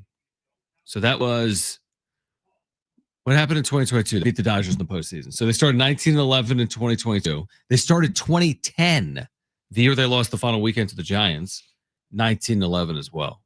So this has been one of their better starts. Like a top 2 start. Okay. That's good. I forget. I don't remember them in 2022 starting out this well. Either Oh, do you I. know what? I do. I thought it was 2021 they started this. I thought it was 2021 too. 2021, they started out red hot. They had the best record in baseball. Remember their 9-0 homestand? They beat the Cardinals on Sunday Night Baseball. Yep. They were rolling. I remember. I watched that Yeah. Phil's barbecue. I watched it in Palm Springs. Yeah. Yep. And 2022, I want to say that Eric Hosmer was still on the team, correct? Yeah, because he got traded away in the Soto July trade period, right? Yes. I want to say Manny and Hosmer started out red hot. Hosmer was red hot. He had like 400 with all singles for like a month. Yeah. That's how I remember. That was the it. first month of the season, and that's a big part of why they started 19. And then they were really good. Now, remember the trade deadline, everyone went over the moon. I know. It wasn't perfect from there on out, and Soto wasn't perfect. No. But then they ended up beating the Dodgers in the postseason. But that is a very, very good reminder. And whenever I'm about to lose it after they get swept in a series or they lose 4 of 5, or they lose 8 of 11, you just need to do this to me, John. You need to go, I told you. 2021, 2022. Yeah, but 2021, the wheels fell off. I know. So that's the thing. You're right. You don't really know. Like it could go either way. It could go either way. So there's no point in being like, this is the end of the world. We don't know it's going to be the end of the world or not the end of the world. Because in 2022, they were fine. 2021, they were not. So it's like, it's a long season, is what that tells me right there. It's and we know that, and we've covered this thing for so long, and it is hard. It's hard to outside of a couple of teams. There's a couple of teams that just you don't even have to cover them. If you've watched the Dodgers for the last 10 years, I mean, it's frustratingly annoying. By and large, I mean, what's their worst season in the last 10 regular seasons? It's not last bad. year. Yeah, it's 98 regular wins. season though. Yeah, so there's a few teams like that, and then the other like 28. It gets weird sometimes. Yeah. Like Atlanta this year. If you're a Braves fan, you're pulling your hair out. Yeah, they could easily finish, Jim, 12, 14 games over 500 at the end of the year. There was a Houston team last year. We mentioned it. They were 12-24. They made the playoffs. There was a Nationals team that won the World Series that was 21-34. Yep. So it's just, you got to be careful because weird things do happen when you get to play 200 times. That's why I tried, they lost 8 of 11, to not make it a big picture thing instead of just saying this stretch has been very frustrating. Right. Like, this is not the end of their season, but this stretch that they were in, man, that's frustrating. You wish that, some of their big bats could have stepped up in the absence of the guys that were out. They didn't. And so hopefully now they can right the ship here a little bit the next couple games, which they absolutely did. They did for those. And they got Luis Arraez back, kind of settled everything down. And now you feel much calmer going into this 9-game roadie. Yeah. After the 2-game sweep of the Giants. And I agree with that. I do feel a lot calmer, and there'll be rocky seas at some point ahead. Yeah. Okay. I'm sure in the 132 ahead, there'll be a similar stretch to what we saw in there. But I look up and I see Jackson Merrill on his way back to the big leagues, hopefully. And that's really encouraging to me. Plus, I see a pretty manageable road trip, and I hope I'm right with Pittsburgh and Colorado in there for the Padres coming up again, beginning tomorrow at 3:40. And if you missed our conversation with the Apple TV Plus play-by-play guy, Rich Waltz, we'll have that for coming up at 5:30. Much more on the Padres on the other side, plus the NBA postseason, plus Rich Waltz, Apple TV. He's on the call tomorrow for Padres and Pirates. This is Jon and Jim.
All right, Jon and Jim, San Diego Sports 760. If you missed our conversation with Rich Waltz, he's calling Padres Pirates tomorrow night on Apple TV Plus. We'll share that with you coming up at 5:30.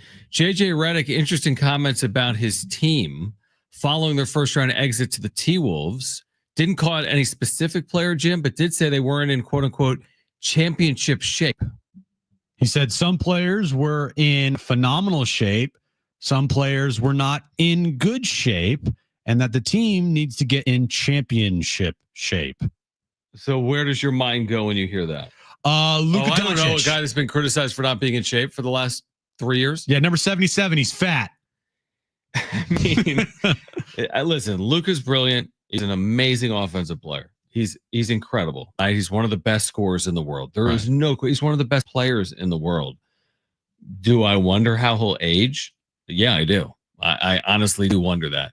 But in the thing with Luka, and we talked about this, like if I'm like the NFL draft, if Shedeur Sanders was viewed in the eyes as far as his tape goes as a top like quarterback in the class, they were going to deal with the drama of Dion because Shedeur is a really good player.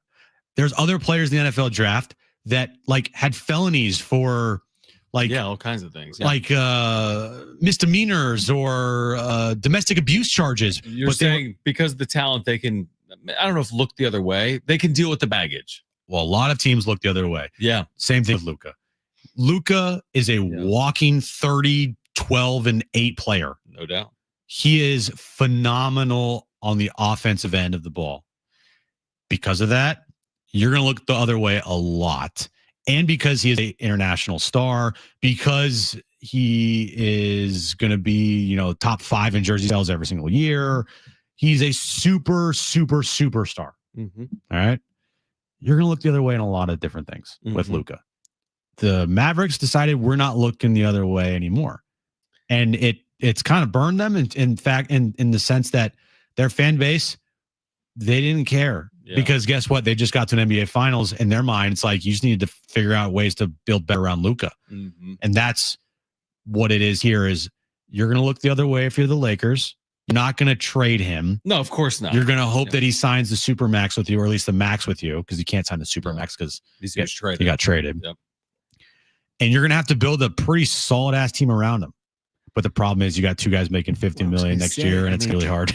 On one hand, of course, you have LeBron James. Okay, so a lot of that is a positive. I mean, it's not 26-year-old LeBron James. It's like 46-year-old LeBron James. And now you're talking about his 23rd year. If you actually think you can build something that, according to JJ Redick, hey, we got to get in championship shape, that's not going to be easy for a player in their 40s like LeBron James. Well, LeBron's always in good shape, so I'm not going to dog LeBron. I agree with that. But like when you're 100 games into your season, like he was, for example, the last couple of games, you're asking a lot of these players when you're asking LeBron James to play 43 minutes and 24 consecutive minutes in the second half.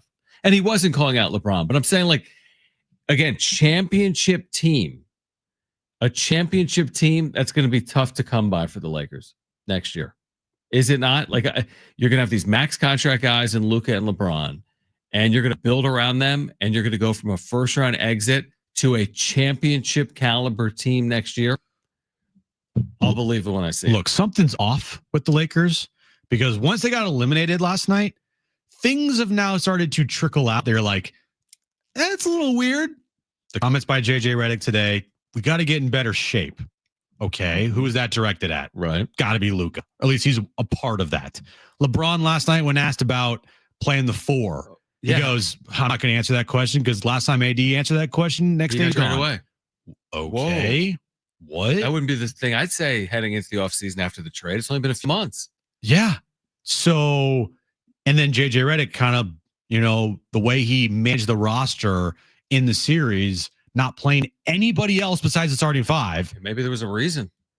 There are some interesting things there that when you were, when the Luke trade happened, it was like, oh my God, the Lakers are going to win the NBA title. Everything's great. Yeah. Now, the things are starting to trickle out and more will start to come out now that the season's over for them.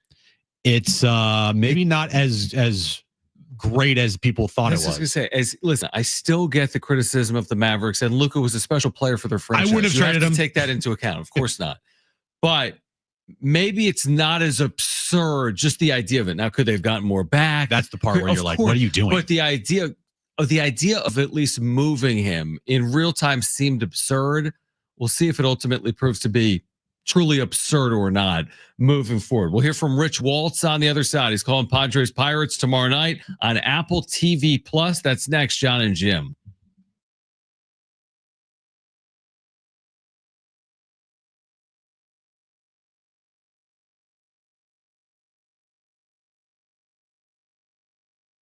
All right, so are your monthly bills keeping you up at night, worried about your finances in these crazy times? Hey guys, it is Schaefer, and if you're like most people, you've racked up a sizable amount of your credit card debt and the monthly payment is not making a dent in it, it's time to call Loan Pronto. If you own a home, you have a super easy way to get tens or even hundreds of thousands in cash. Loan Pronto has lots of options for helping you tap into the equity in your home and get the cash you need to get back on solid footing. Most homeowners who do this end up wiping out all their credit card debt and cutting their monthly expenses by $1,000. Look, you didn't mean to end up here, but you don't have to keep stressing about money. Call Loan Pronto for fast debt relief now. 619-207-4336 or loanpronto.com. That's 619-207-4336. Loanpronto.com. That's loanpronto.com. Equal housing lender, NMLS 1661781. Subject to lender approval, NMLSconsumeraccess.org.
All right, this update is brought to you by Dairy Queen. Padres have an off day today. They start a 9-game road trip tomorrow in Pittsburgh. Dylan Cease will start the road trip for the Padres against the Pirates. NBA playoff action tonight. Couple game sixes. Winner go home. Pistons and Knicks.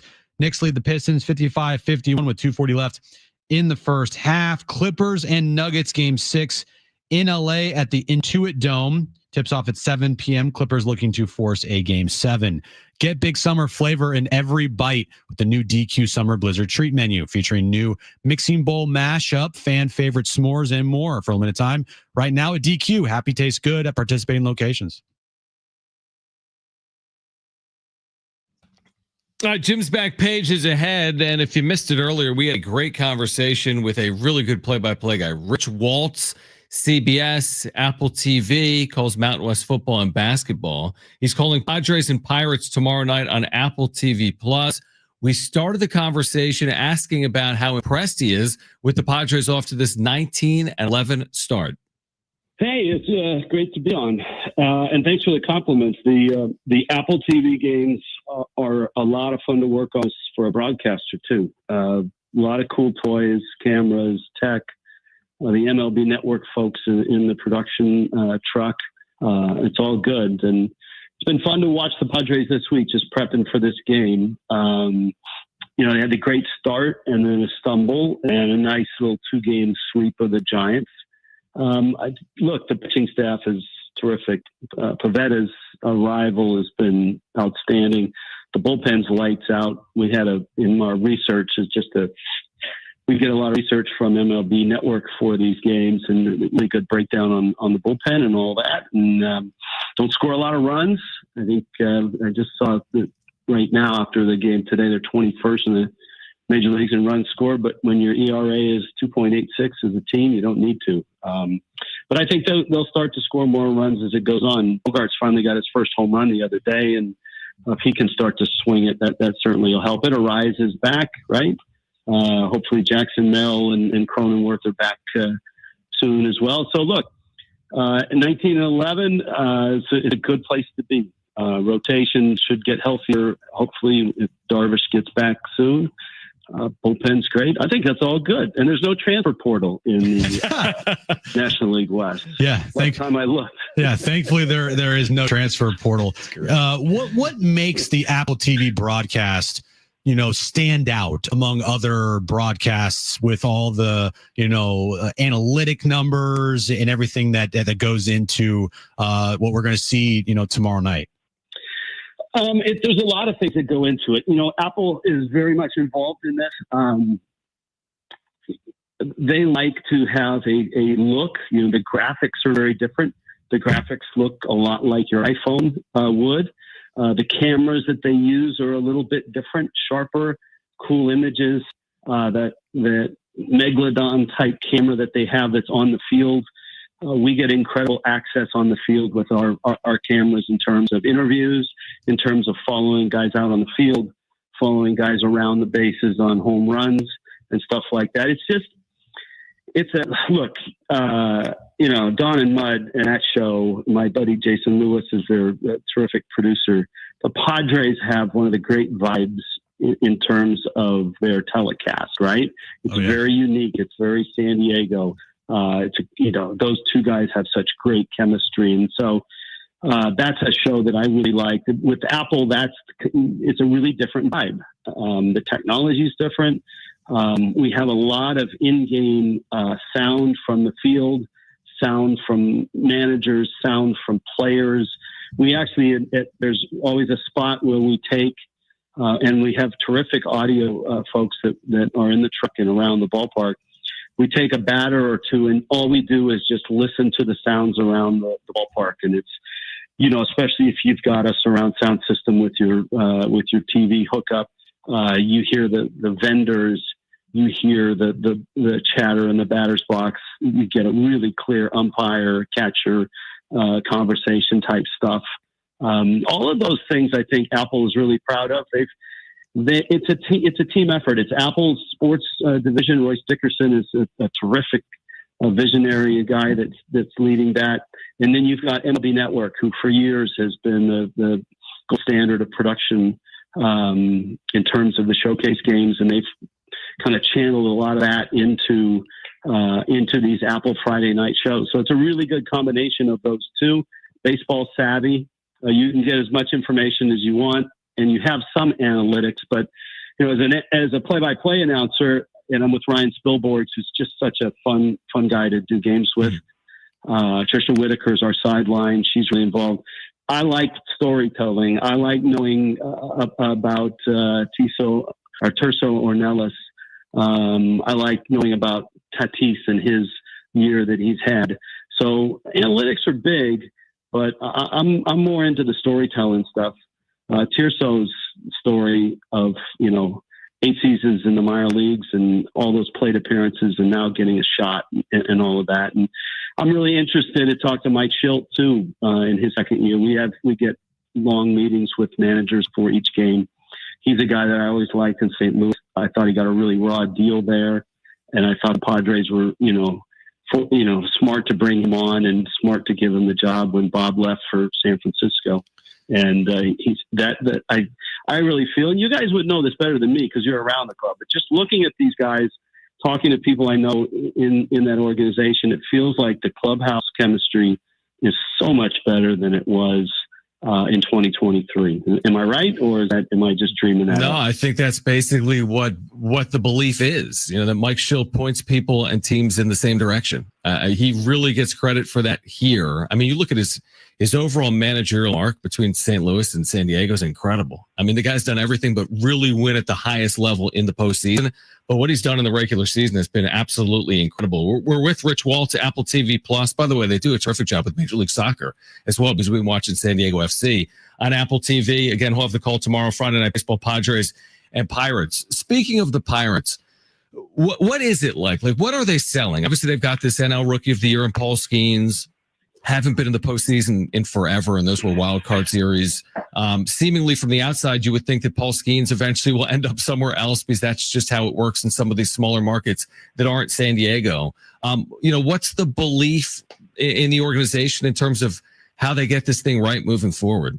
It's a great question, and I don't know that they know the answer to that. I think they're trying to. You look, when you're down, and the Padres have had spells like this, every team seemingly has gone through this. A lot of times you look around the landscape of baseball and say, okay, how are teams getting it done? I remember when the Astros were so bad, and then through, they really were the first to embrace the driveline pitching analytics, Brent Strawn, their pitching coach, and suddenly they built that juggernaut. They drafted well. They signed and developed well. A lot of people were like, we want to be like the Astros. Lower market teams oftentimes say we want to be the Rays. We want to have such great analytics and be able to find those hidden gems. Or we want to be like Cleveland, and the way they've done it with their ability to develop pitching and such like that. This week I'm diving into the Pirates, and they have a decent farm system. And they have some more arms on the way. They don't have bats. They really have trouble scoring ones. I was at the game last night, and I was at the game today and watched Skeens throw. He gave up 3 homers, and they just can't score right now. So if I'm the Pirates, I would look at a team like the Tigers, right, who weren't great, had a tough time, getting their nose above water and staying there, similar markets and revenues and stuff like that. And they hired a really sharp general manager from San Francisco. And in about 3 years' time, their farm system is stocked with prospects. They've got a fun major league team. They were in the postseason last year. That, to me, would be a team that I would look at if I were them and say, that's who I want to be. That's what I got to do. So it's tough. I mean, it's got to start with ownership.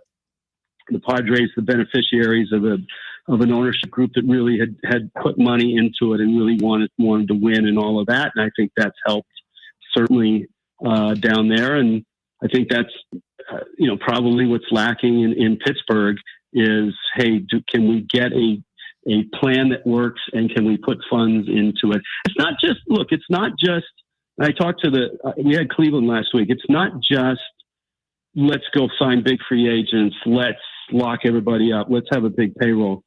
I mean, the Rays, the Guardians almost got me there. Their secret sauce is they pay their minor league instructors well. They pay their scouts well. They draft, they develop, and that's their lifeblood. And I think that's where Pittsburgh has to get to, in my humble opinion.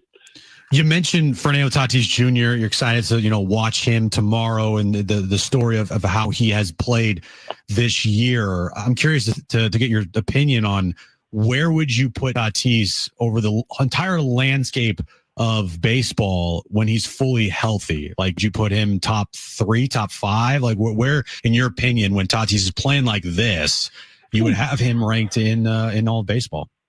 Yeah, well, that's the mystery, not a mystery, but the thing about him is this, is the part you mentioned.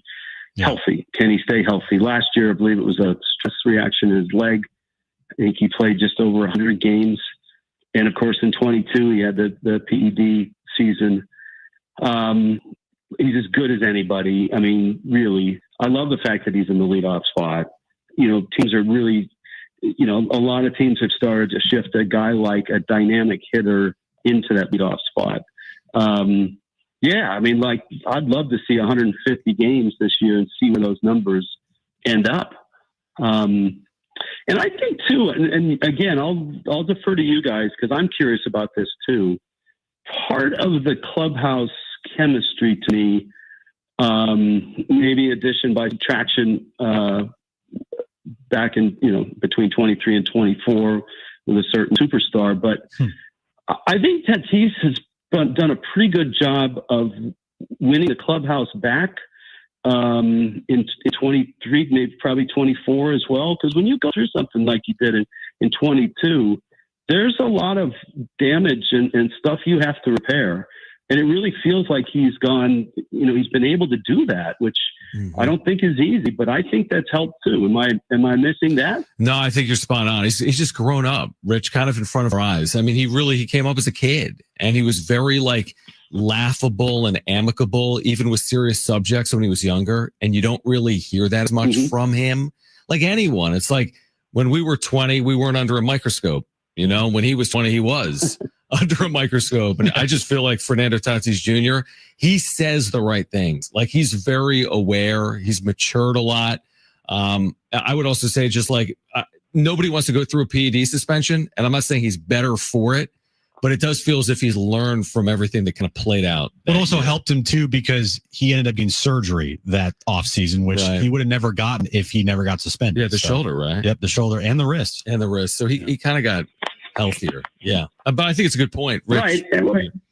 It's a good, I mean, there's a good dose. That's good to hear. Because that's what it feels like from the outside. There's a good dose of humility that comes with that. And there's a lot of work to repair relationships and trust with your manager, trust with the teammates. And it feels like he's done that. And it's great. Look, I'm a big Luis Arraez fan too. So I'm really happy that he's back. It was fun the other night to watch. The telecast was essentially a tribute to Tony Gwynn, and it was really fun to hear Mud tell a lot of the stories. And Arraez, you know, is in that conversation simply because of his skills and similarities in terms of approach as a hitter.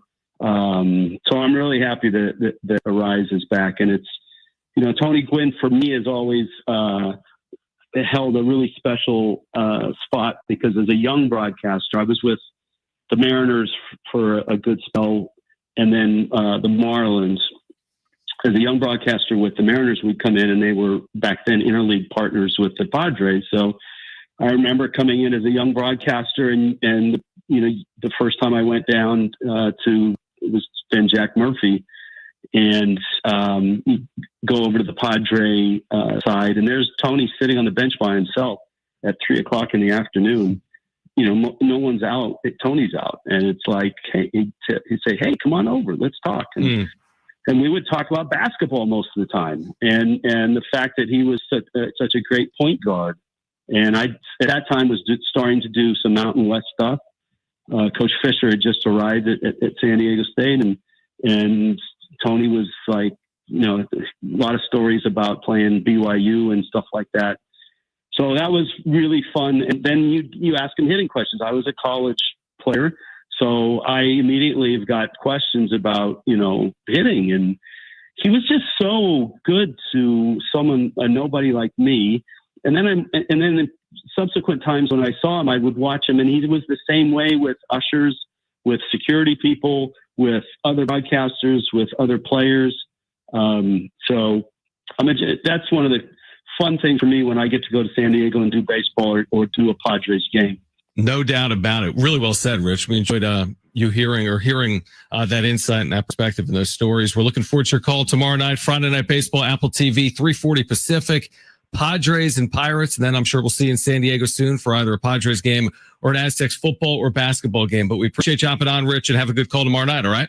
Guys, thank you. And I'll be watching the Padres you start to study about a team, and then you're like, yeah, I kind of like this team, and No doubt. the Padres are one of those. I'm really interested to see how this season plays out for them, and it'll be fun to see them tomorrow. No doubt about it. We appreciate it, Rich. Good call.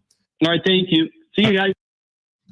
All right, great stuff from Rich Waltz, Apple TV. We have Jim's back page for you. That's coming up next. Stay with us.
Final time, Jon and Jim.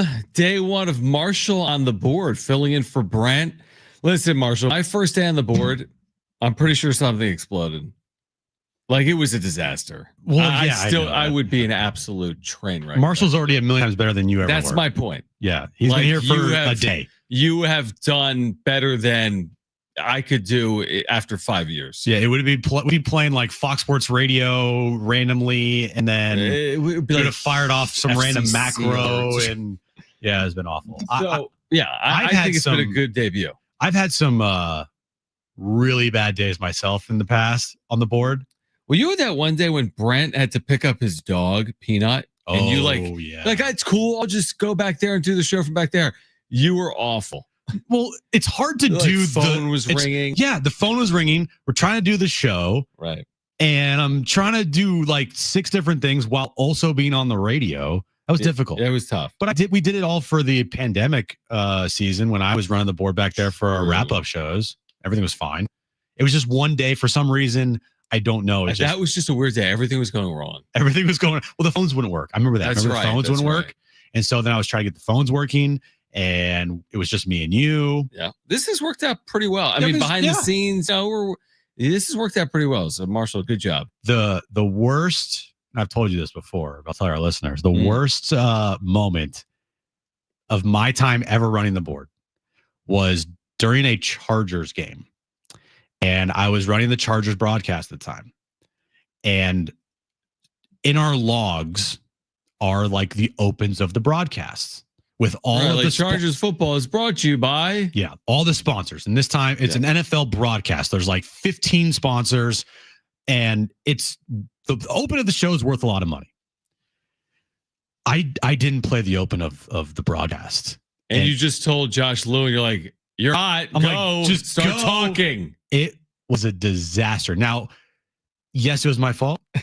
But also, when I went to go get the open of the broadcast, it showed up as like deleted. So like I didn't know how to like undelete it at the time. It was your fault. I know it was my fault. But still, it was bad. It was very, very bad. That's why Jim hates the Chargers. I hate the Chargers for multiple reasons. I'm kidding. All right, let's get to this.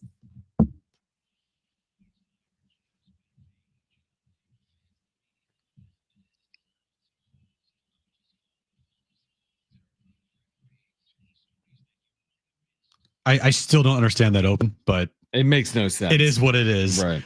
Pepsi, John, is releasing new limited edition orange colored soda for the NHL postseason. Pepsi has unveiled an extremely limited edition orange colored cola to celebrate the Edmonton Oilers, say that 3 times fast, 2025 Stanley Cup playoff run. What playoff run? What do you mean? Are they like in the Stanley Cup or something? No, it's just like Stanley Cup playoffs. Oh, okay. Yeah.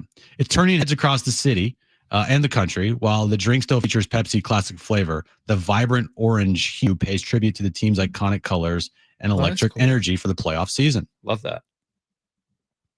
Orange Pepsi. Orange Pepsi. It would be very weird to drink a Pepsi that's an orange color, but still tastes like Pepsi. So it doesn't taste like Fanta. It tastes like Pepsi. That's what it says. That's weird. That's very weird. Okay. Yeah. Wendy's releases a new Cajun Crunch chicken sandwich and a new tangerine twist lemonade. Listen to this. Wendy's is making a bold move into the chicken sandwich wars with the debut of its all-new Cajun Crunch chicken sandwich. And it's already stirring up a buzz, John. The crispy creation features a seasoned chicken fillet topped with melty pepper jack cheese, crispy fried onions, crisp lettuce, and zesty Cajun mustard sauce. I would ask you if you would eat this, but I know you wouldn't because you're a vegan. Correct. And I don't even think you're listening to me. No, I'm listening. It's about the Wendy's burger. Yes, Wendy's has entered the chicken sandwich wars. They've been in that space before, though, right? Wendy's has had spicy chicken sandwiches for forever, right? This is a new twist on This is a twist on the spicy chicken sandwich, John. Should we pick it up? No. Okay. I would also ask you, what's your favorite chicken sandwich place? Like, is it Raising Cane's or when I used to eat Chick-fil-A? Chicken, I would have said Popeyes. When I used to eat chicken, I would have said Chick-fil-A. Here's why: I'm a pickle guy, so I like 2 pickles on the Chick-fil-A sandwich, and they butter the heck out of that. They do butter the hell out of the thing. Yeah. And now that doesn't necessarily scream John Schaefer in terms of the way I eat, but I would like a Chick-fil-A chicken sandwich when I eat chicken. Okay. In fact, I'm like thinking about it right now. Okay. But I can't eat it because I don't eat meat. No, you don't eat meat, and you get very sick if you I would do. get sick. Even chicken, probably. Well, didn't we have what was it a I couple had a years bite ago? of In-N-Out. Yeah. Well, why'd you have a bite of In-N-Out? I forget why. I don't know. It was a 'Cause I bet? said like Shohei Ohtani sucks, and then he was good. No, we did a bet. You're like, I'll eat a burger if this happens. Yeah, I think that happened. And you didn't even you like I one bite, my stomach kind of hurt. yeah. And but the one bite was the greatest bite of like Oh, so good, dude. so good. So good. You're like, this is the greatest Why thing am I ever. a vegetarian? I It's know. so stupid. You know what I'm missing out on? I know. That's why I tell you every day. Oh my gosh. I haven't had a bite of I haven't had anything in like 10 years. Maybe more. Man, What am I missing out on? you're missing out on a What lot. am I having tonight? Like pasta? Hey, what are you having tonight? Soup? Something boring. That's Kristen's fault then, right? No, I mean it's my fault because I don't eat like sandwiches. I You don't don't eat burgers. and you don't cook and you don't I mean, what is good if you can't eat any meat? I mean, there's some good food. I eat fish. There's sushi.